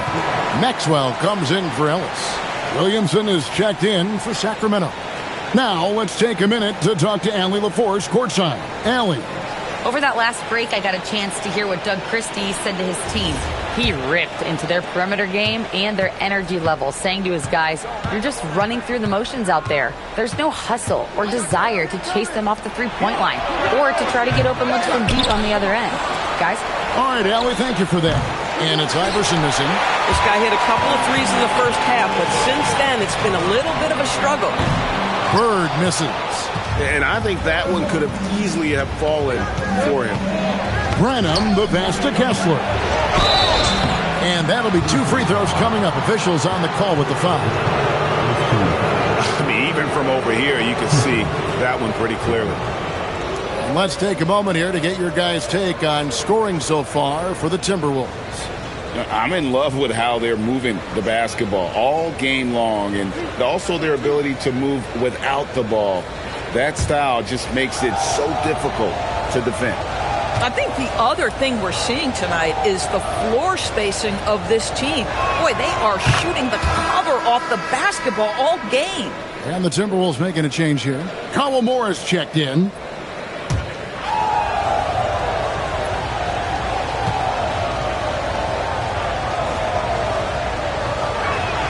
Both shots good from the stripe. Yeah, I like that they haven't lost their aggressiveness here in the second, despite being down. Looks for Parrish, gets it to him, takes it off the glass. Parrish has got the lead up to 10 now for the Timberwolves. Big miscommunication on defense. He recognizes it and quickly takes advantage.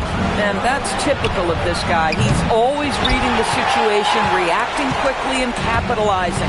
Now Bird, after the missed 3 from Allen Iverson. Bird finishing in close. Listen, this guy's a barometer for this team's success offensively. They go as he goes. Good. Branham's got 4 points this quarter. Yeah, the D has not been able to keep the ball out of the paint at that end of the floor. Bird passes to Rodman. Back to Bird. O'Neal, that's a 2-pointer. Kessler with the rebound. Kessler's got 4 rebounds now tonight, and that one drops. And this team encourages Zion to be assertive inside. They know how skilled and overpowering he can be. Now here's Rodman. Bird looking it over. To the inside. Stolen by Kessler. Here's Branham.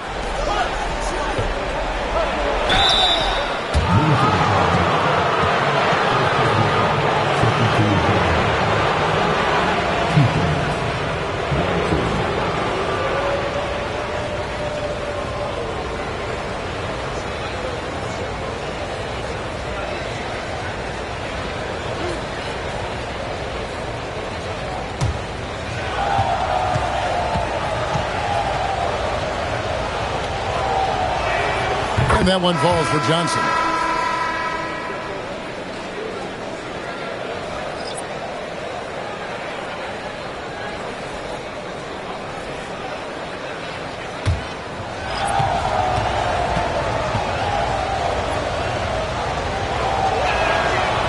So 1 for 2 that time at the stripe.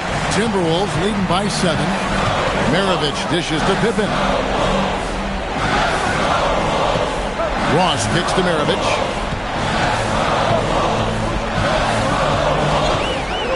Pass to Bird. Pocket 4. Pippen for 3. Sacramento grabs the miss. Boy, another miss, but you have to say to his teammates, great job. They have picked him up all evening long. Williamson. Another chance, and the shot will go down. And you can just see by the way he fought for the putback that he's still got a lot of gas in the tank. And doing that kind of dirty work down low makes a huge difference in a game this close. What a play on the offensive glass. Here's Pippen after the Kings pick up 2. Here's Bird. O'Neal. And it's blocked. And here is Williamson. Johnson outside.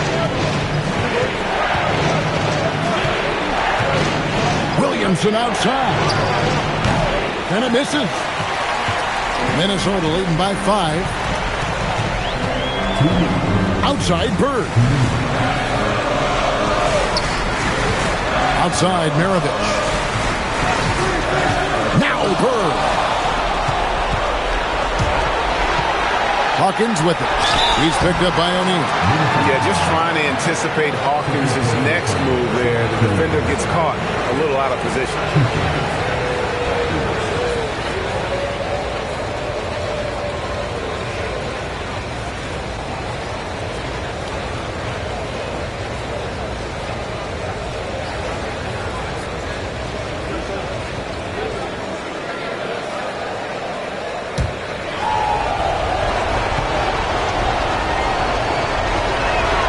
The first one drops, and that shrinks the margin to just 4.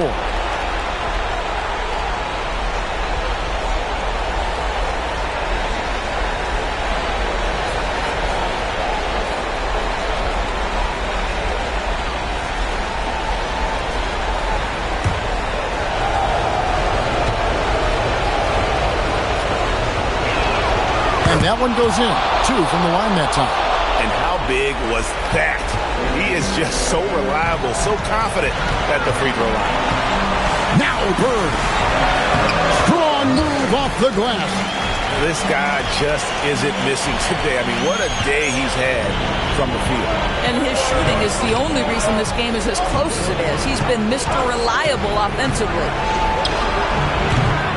Another chance here. And the way in, and he gets it done. I'll tell you, they're right in this. We'll see if they can maintain momentum. Probably the most important thing is they regroup. They worked out some of their frustrations, and now they're starting to have some fun. Now here's Pippen. Pocket 6. Outside Maravich. Missed on the 3. And here are the Kings now. Stringing it together. They've got an 11-2 run going. Williamson outside. Johnson outside. Oh, Magic Johnson playing big. So much riding on that shot. What a bucket. I'll tell you, that changes things, doesn't it? Good job, young fella. What a game. Now Bird. And stolen by Horford. Driving to the basket. Maravich against Hawkins to take the lead, and down goes the layup. And they still have a foul to give at this point. And we've got a timeout called from Chris Finch. No doubt he is feeling the importance of this moment right now. Guys, what are their best options now? This is where great coaching can pay dividends. Well, this is a chance to take the lead, so you've got to draw up a play to make it happen.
Outside, Maravich.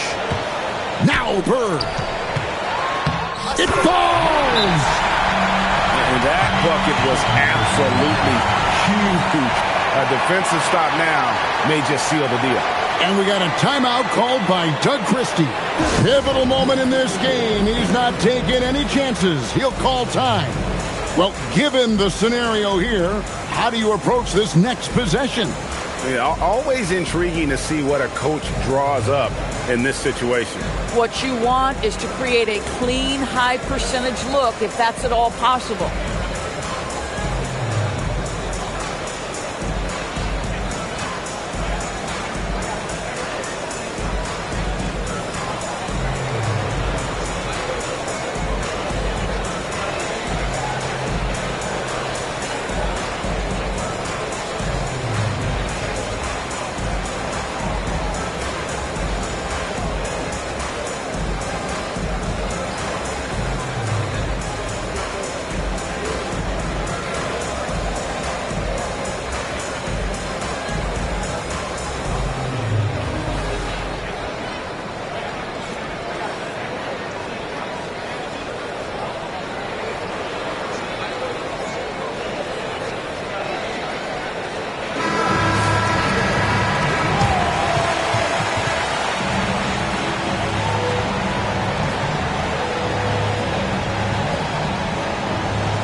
Hawkins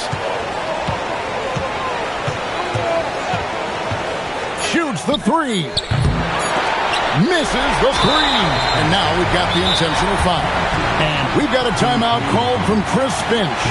This is a huge moment, folks, in this game, and he wants to be prepared.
And so it's the Timberwolves who come out on top here. That was a fun night of basketball and fabulous finish as they continued to wait out until the very last moment to seal. And there are so many times when you see these tight games won at home, that advantage of having that crowd behind you oftentimes is the ultimate X factor. And that about does it for the final game of the NBA regular season. So for Doris Burke, Greg Anthony, and Allie LaForce, I'm Kevin Harlan saying thanks for joining us. And now we present the player of the game, Larry Bird.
Welcome, everyone, to NBA. And two teams with very high hopes for the postseason. This should be a fantastic matchup. You know, B.A., I've had this one circled on my calendar. Both sides have talent. They're exciting. You know, it's the kind of game that could come down to the last shot. Here are the five for Philadelphia. Bradley Beal's out there with Shepherd. Then there's Banchero, and it's Carroll in at the 5, roaming the paint. Just 2 to shoot. And here's Shepherd for 3. It doesn't go for him. Here are the Mavericks now with the ball. White, the pass to Sarr. There's a screen. And he got the whistle on the way up. So he'll be headed to the line for a pair. And the Mavericks are in the planning stages for a new arena set to open by 2031. Yeah, their existing arena opened in 2001. A 30-year run for an NBA venue is pretty typical. And remember, it's big business. New arenas are often the anchor tenant for larger developments.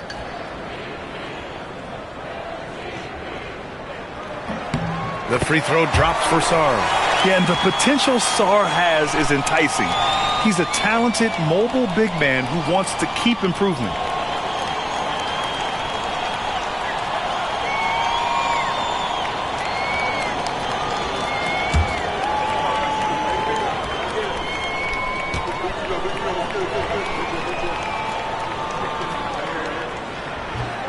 He makes 1 of 2 that time. Dunn outside. Pass to Shepherd. And here's Banchero. Here's Beal. Late clock. The Sixers need to put one up here. Puts it up. Mavericks with a rebound. Reddish with it. Dunn in his pocket. Here's White. As far as his production, he's averaging about 8 points per game. Sinks it from distance. For years, Durant has spoiled us with his incredible shot-making ability. Banchero outside. Beal outside.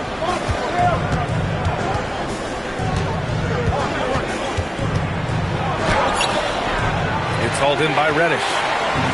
And Dallas with possession. They come into this one having outplayed the Grizzlies last time. And it was really the defense that got them the win. They had a plan scripted out, and it worked to perfection. Well, their closeouts on shooters was impressive, and they kept them uncomfortable the entire game. Here's Durant. Philadelphia getting their last shot to go. Down low. Deflects the pass. And stolen by Banchero. The basket drops, and he gets fouled on the shot. 1 free throw coming his way. Yeah, that play shows Banchero's strength and his determination. Philadelphia shooting their first free throw of the night here.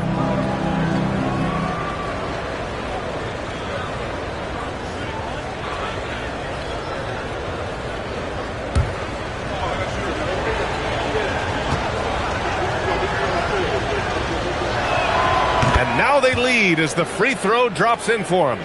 And the playmaking skills Banchero has already are outstanding. Just such a unique young player.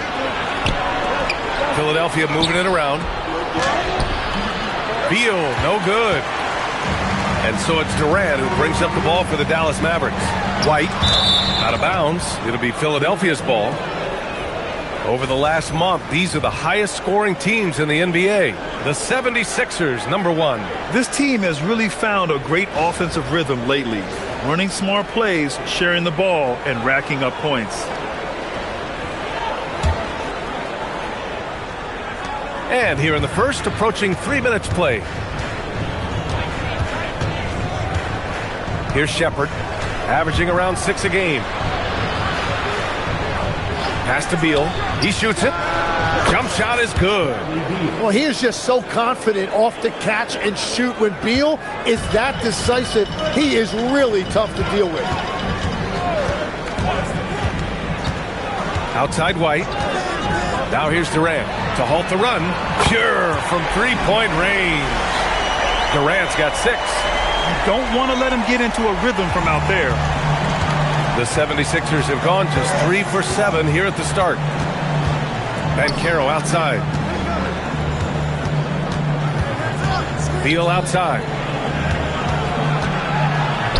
Pass to Shepherd. Banchero outside. And blocked. That one goes careening off the glass. All right, a moment to check out some numbers for him. And over the last 5 games, his field goal percentage has increased. And you can make a case his confidence as well because of this. Dallas has gone 2 of 2 at the perimeter. And White, the bucket on the assist by Durant. And one thing I love about White's game, he scores on all 3 levels. He is not afraid at all to go inside. Here's Shepherd. Hasn't gotten one to fall yet. Pass to Beal. Nails the wide open jumper. Easy look when the defender isn't fighting over the screen. Yeah, and that's the effectiveness of the two-man game right there. Outside Durant. Back to White. The shot. Carroll with the rebound. And so it's Banchero who brings it up for the Philadelphia 76ers. They want to keep rolling here following a win against Atlanta. And most of the arena was totally against them. But they looked inward, trusted each other, and made good plays. Yeah, the crowd noise can make it hard to execute your offense on the road, but they did a great job playing their game.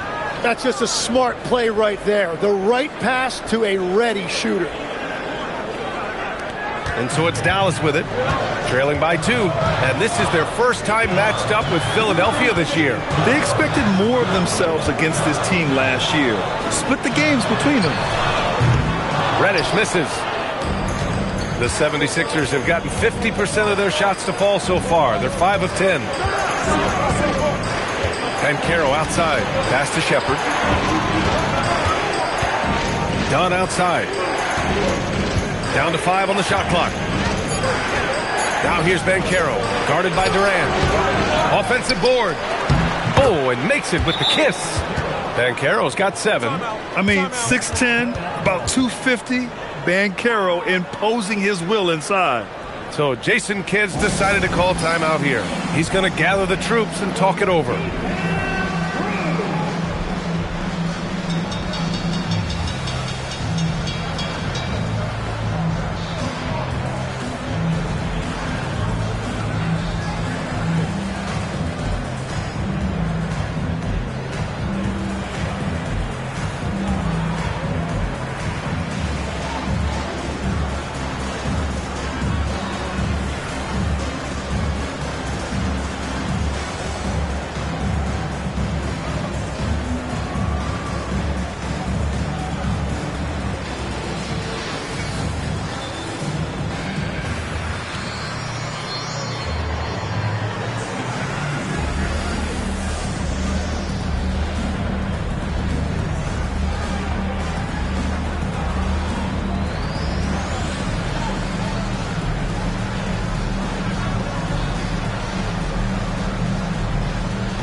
Kuzma's checked in for Dallas. Knecht comes in for Reddish.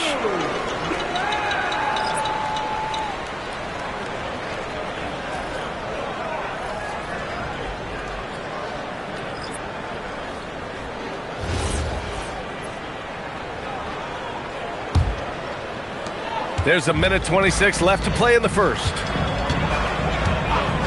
Outside Durant. Fires for 3. Counted from distance.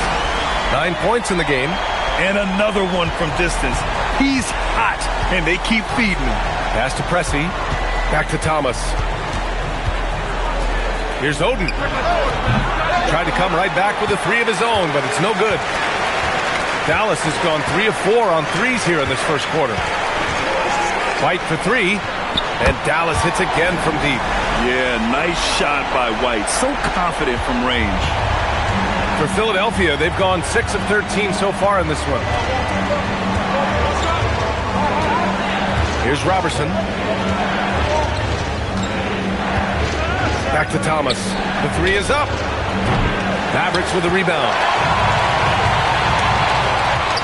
Here's White. And he slams it in one-handed. Yeah, make no mistake about it. White can really get up. I mean, he enjoys showcasing his athleticism. 2-second difference between shot and game clock. To end the run, Thomas passes to Robertson. Philadelphia moving it around. Pass to Oden. To the inside, Thomas softly drops in the floater. Watching the trajectory on a floater never gets old.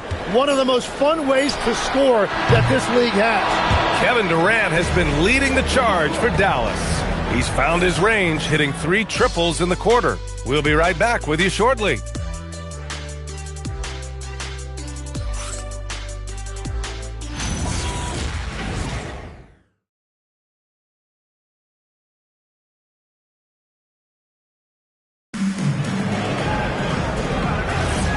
And if you're just joining us, it's been a pretty even game through the first quarter. And a look now at how the offensive approach has been going here so far for Dallas. Well, we're in the era of the three-point basket. So if you want to win games in this league, you have to connect from deep. And they have been thus far. Another highlight for them has been their early ball movement, making quick, decisive passes to set up guys for great looks. Dalton Connect out there with Kyle Kuzma. Then there's Mitchell, and it's Randolph in at the pivot spot, manning the middle. So that's who Dallas starts the second with. Outside Mitchell. Well, few descriptions more glowing than saying a player is clutch. What, in your opinion, Grant, enables a player to be that way? You know, B.A., it's about confidence and command. When you're able to process and execute under the pressure, both internal and external, that's when you have a chance to be clutch. And this is his first trip to the line tonight. Shamshe, he's checked in for Dallas.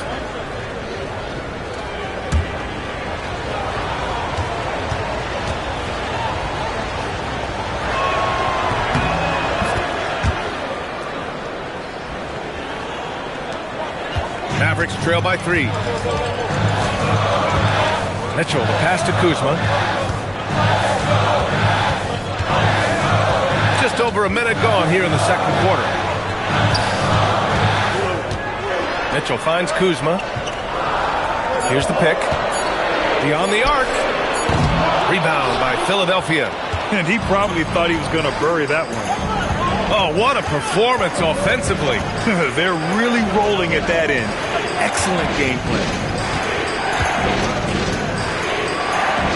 Here's Oden.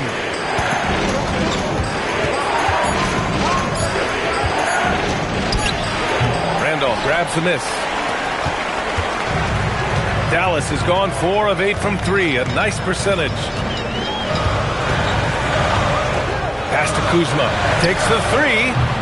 Can't get it to go, making him 0 for 2.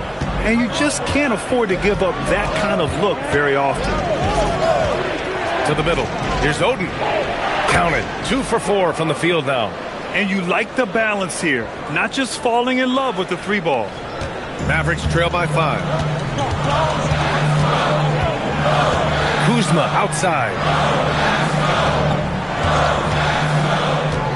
And a little under 2.5 minutes gone by here in the second quarter. I just love the aggressive finish. I'm thinking he's sending a strong message with that jam. So Nick Nurse has decided to call timeout here. He's going to talk it over with his guys.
Philadelphia making a change here. All right, let's give a nod to defense now with a list of the teams leading the league in steals this month.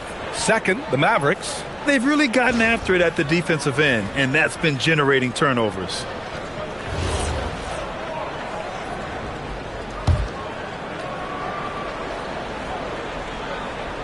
And we're just over 2.5 minutes into the second.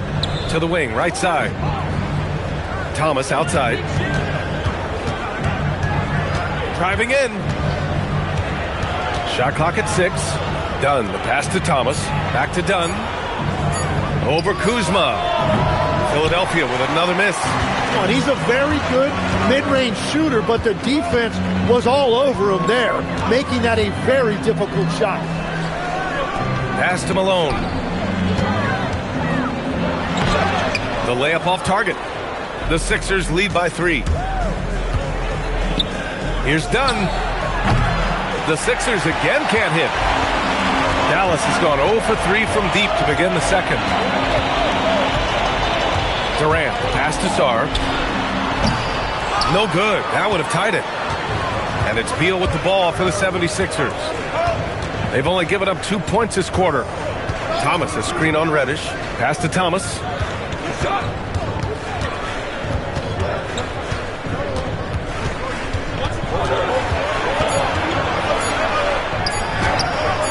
Durant pulls it in.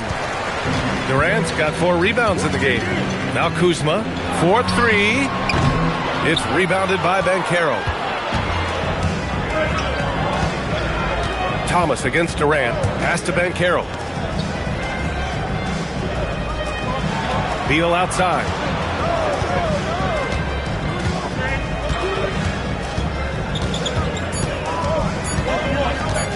To win the cold spell. Sarr pulls it in.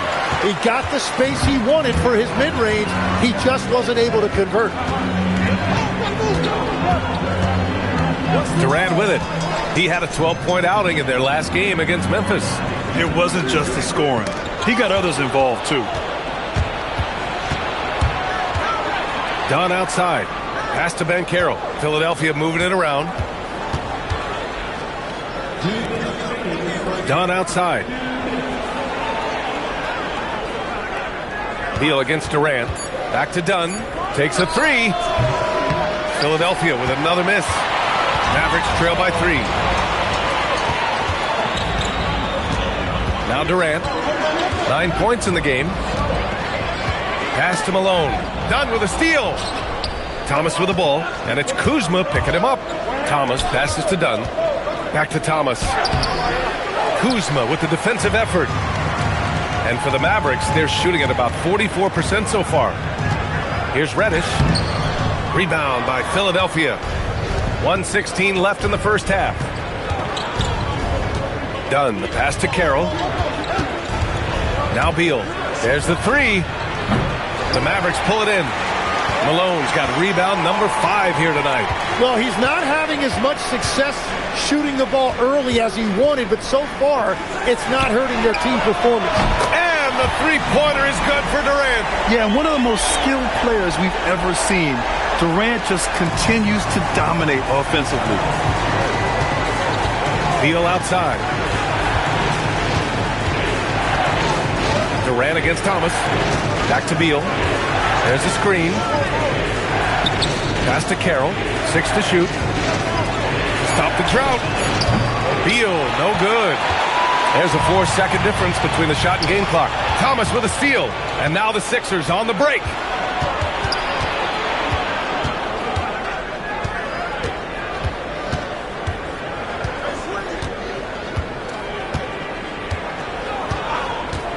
Clock at 6. And Banchero outside. Got it off in time. Oh, and the release was before the buzzer, but it's off target. So the clock runs out with the score tied going into the half. Stay with us, folks. We'll be back just after halftime to get the third quarter started.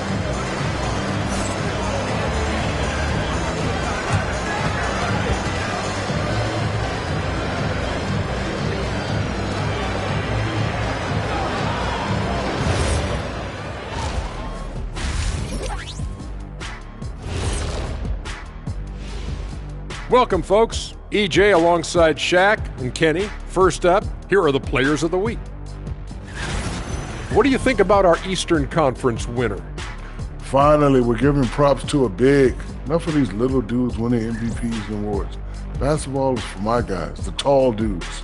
Yeah. Bigs never win anything in the NBA. And moving on now, the Mavericks are in the thick of it. A very competitive game so far. Gotta get these fellas some allergy medicine. They're clearly allergic to the paint, and it's a problem. Aren't you sponsored by an allergy medication? Not yet, and not one that can fix this. And that's a wrap on halftime. Thanks for watching as we send you back to BA to call the second half.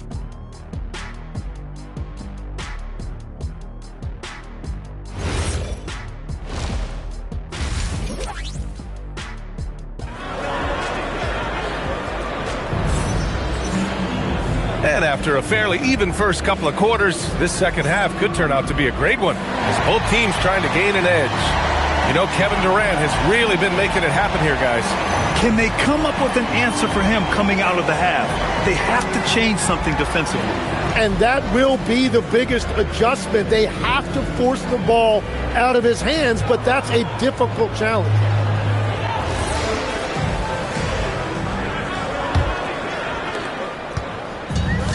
Dallas has gone 5 of 12 from three-point range tonight. So on the floor for Philadelphia, Shepherd is out there with Bradley Beal.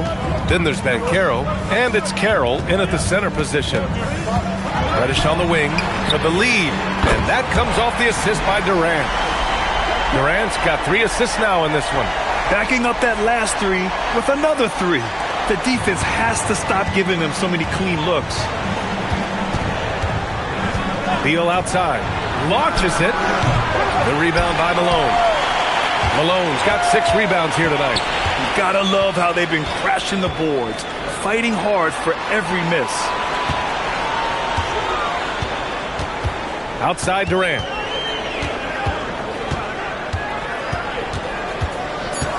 Back to White for 3. Carroll with the rebound. Yeah, and the defense has really got to tighten up on him. I mean, he's just too dangerous from the three-point line. Banchero outside. Out to Beal. And that one goes out of bounds. Last touch by Banchero. And now let's take a look at the small forwards with the highest shooting percentages for the season. 5th is Kevin Durant. And what an efficient group of scorers. That's the best way I can put it. I mean, they play patient basketball, and the shot selection is excellent. Not a lot of wasted motions here. These guys, for the most part, get their points within the flow of the game. Outside White. Left side Durant.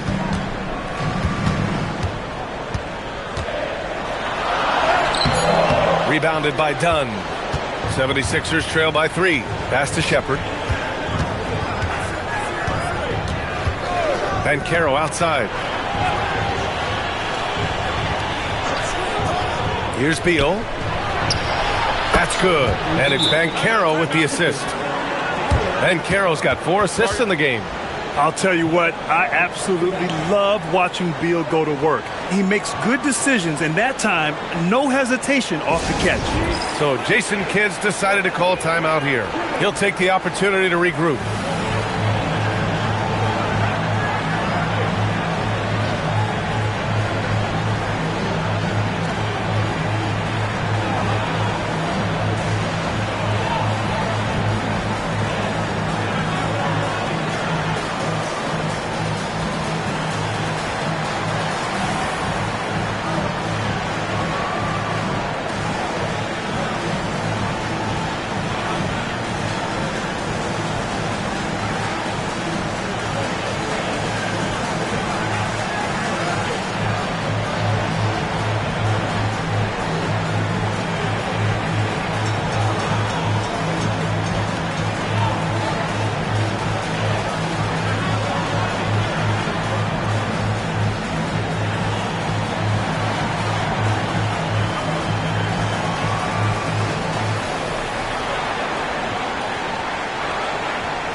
talk about NBA wings, Legs, what are the most important skills in your mind?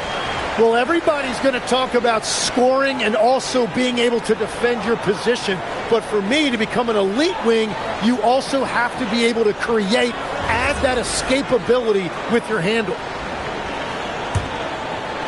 2 minutes gone in this third quarter now. Durant surveying the D. Inside, here's Malone. And that comes off the assist by Durant. Malone's got his first points of the night. In a tight game, they wanted to make sure of that possession. It's Beal on the wing. Three-pointer. And there's the call on Banchero. That's his first foul of the game. And what a beautiful shooting stroke. Beal, just so fun to watch when he's rolling like that. Dallas has gone 1 of 2 shooting from the perimeter since halftime. Outside Reddish. Outside Durant. The three is up. Oh, KD returns the fire. Well, his team is up, and he's a big reason why. And it's a little easier to shoot when you know you've got an advantage on the scoreboard. So Nick Nurse has decided to call timeout here. I think right now he might be looking at some adjustments.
Not quite 2.5 minutes played here in the second half.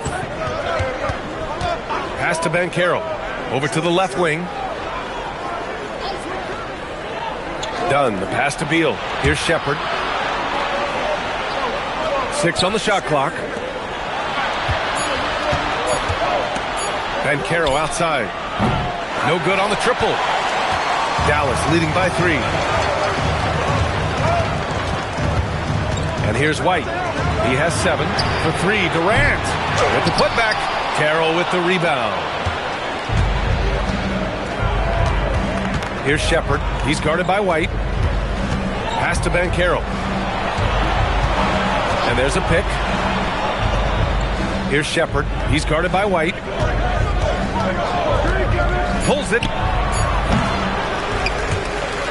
And so it looks like it'll be Philadelphia ball. With a short break, we look at some of the stingiest defenses in the NBA. 5th best, Dallas. Where this team really makes an impact is on the defensive end. They're a unified front that doesn't make it easy at all to find open looks.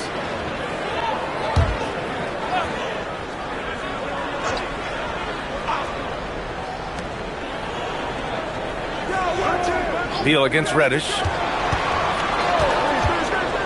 5 on the clock. Back to Beal. Pulls up on the wing, and the rebound goes to Dallas.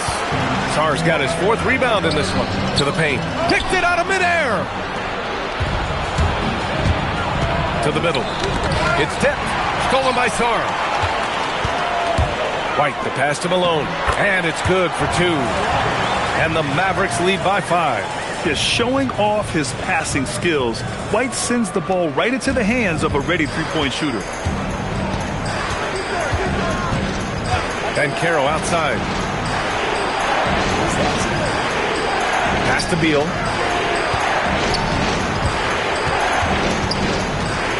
Just 5 on the clock. The kick out to Banchero. Reddish on the wing. To the inside. Outside Durant. And the call is going to be, yes, an illegal screen. You can get away with one once in a while, but it looked like he wasn't completely set on that pick. Well, oftentimes illegal screens fall into a gray area, but that time he got called for it. Catching up on the changes for Dallas. Kuzma comes in for Sarr, and Connect subbed in for Durant. Sharp, he's checked in for Philadelphia. Thomas comes in for Shepard. Pass to Beal. And he sinks that one, hitting the back of the rim on the way in. Beal's got 7 points here in the quarter. Defensively, you can't afford to get stuck on the pick. Well, you just have to communicate those switches. If you don't, it's on you. Outside Connect. Right wing. Malone. Pass to White. And here's Connect outside. Rebound by Philadelphia. Left side Sharp. Thomas outside. Beal outside for the tie. Knocks down the long J. Beal's got 10 points here in the second half. Well, he would like to forget that first half, but he has found something out there now. Thomas against White. Outside Connect. Here's Malone. Checking his stats, he's scoring around 9.5 points per game. Yeah, showing a little versatility with their offensive attack. In the first half, it was about the three ball. In the second half, they've emphasized interior scoring. The shot by Dunn, no good. And so it's Kuzma who brings up the ball for Dallas. 2-point game. The three. Rebounded by Dunn. And I'm surprised that didn't go down. I mean, I'm sure he is too. Down low, Carroll. And he jams it home with authority. His hang time on the rim puts a sweet cherry on top, B.A. It's a close game, and those displays of explosiveness can jumpstart a team. Now here's White. He's got 7. Pass to Malone.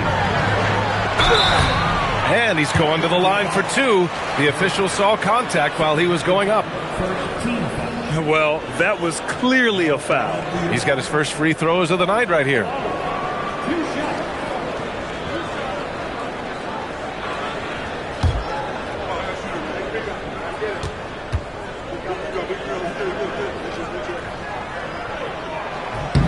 And he drops the first.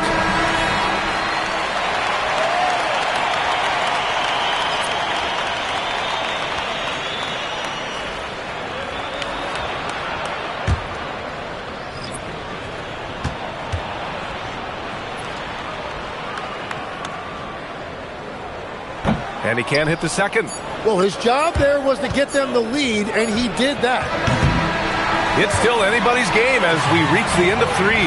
Dallas on top. They lead by 1. All right, we're going to step aside for just a second, but join us right back here for the start of quarter number 4 next.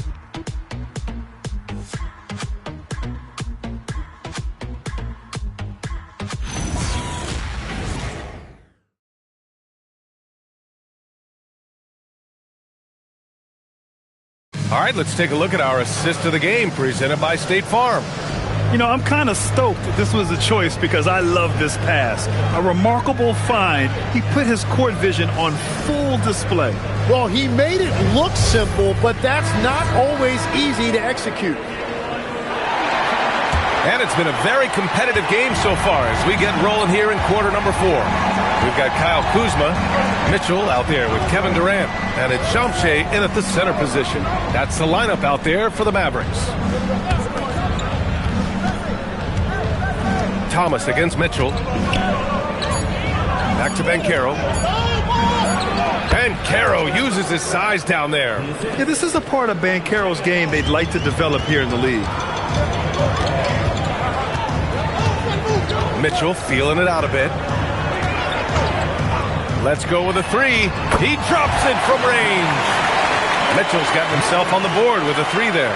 Oh, couldn't have asked for a more hotly contested game. These teams have swapped the lead 8 times. I believe it's coming down to the wire. Back to Thomas. Pass to Oden. Fires from deep. Durant pulls it in. Durant's got his 5th rebound in this one. Over Sharp. Durant, no good. The Sixers trailing. And Carroll passes to Thomas. And Carroll with a screen on Mitchell. And it's Thomas off the drive. Here's Oden. Misses the 3. You have to defend the three-point line. They got lucky he missed that one. Outside Durant.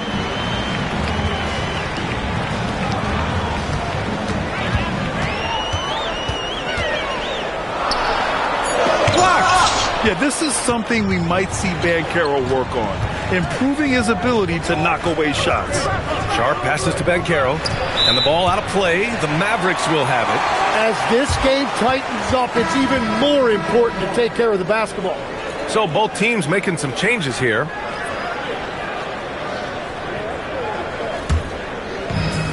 The Mavericks have gotten just 1 shot to fall out of 3 attempts in the 4th. And so Jason Kidd calls for the timeout, rallying his guys to make sure they all know the plan.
Keeping us updated from the sideline, Allie LaForce.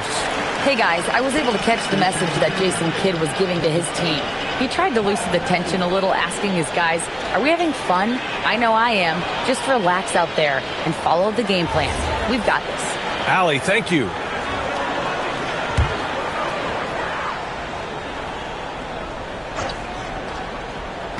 And we're about 2 minutes into the 4th now.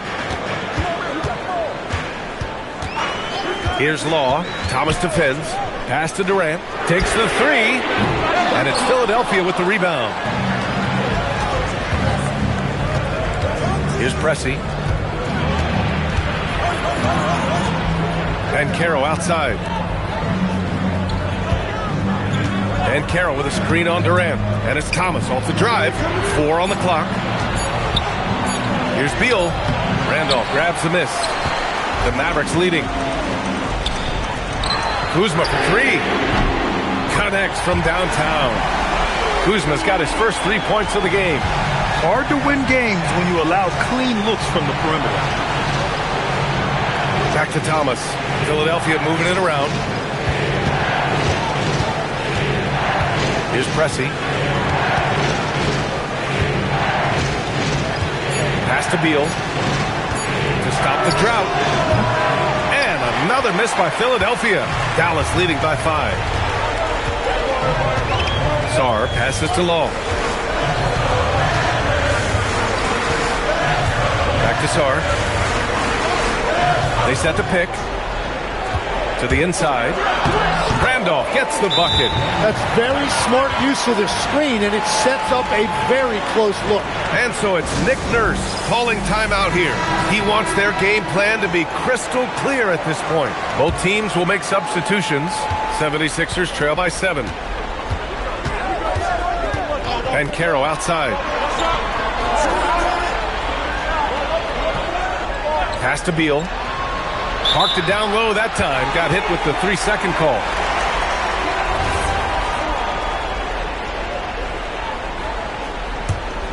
And Dallas with possession. It's been 8 unanswered for them. White with it. Outside Durant.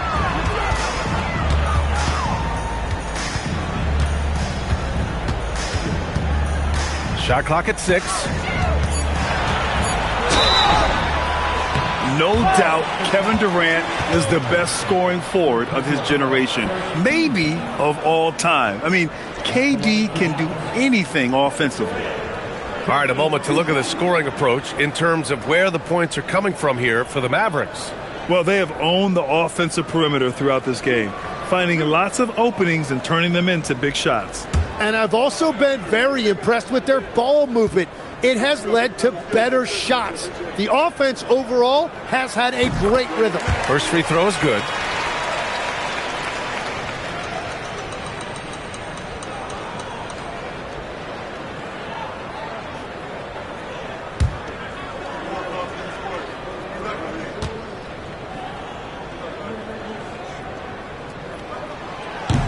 And both free throws good for Durant. 76ers trail by 9. Now Beal.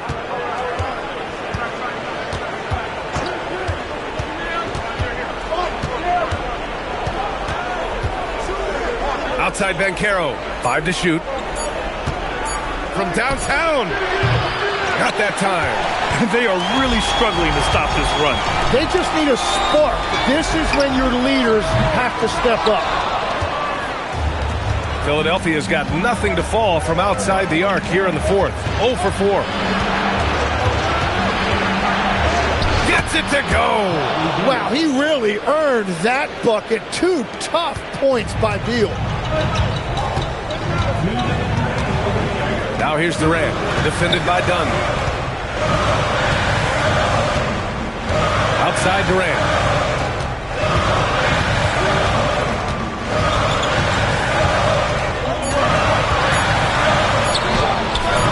Oh, no good. Yeah, keeps on shooting, keeps on missing. Maybe time to go in a different direction. The steal. The finish. And the breakaway jam. A thing of beauty. What a two-way play. Just tremendous. Yeah, the steal was slick. The slam topped it off.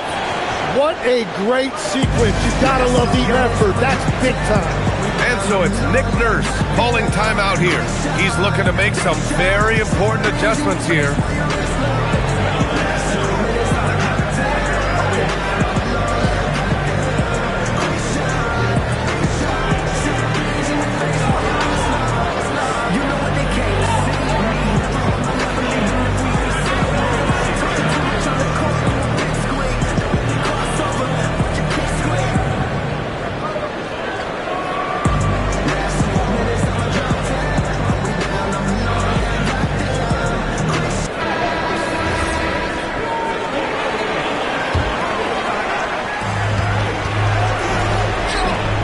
Outside Banchero.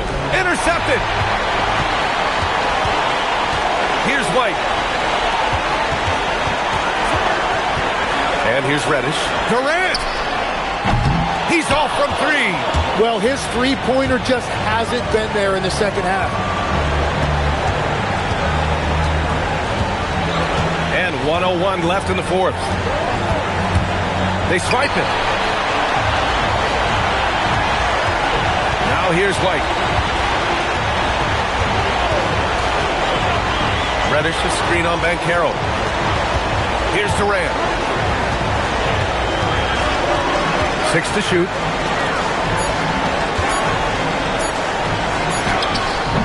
No. At this point, it just feels like it's over. Yeah, anything they do at this point is going to be futile. Too little, too late. Jacks up a 3. Durant there for the rebound. The Mavericks on offense. They've got a 12-2 run in progress.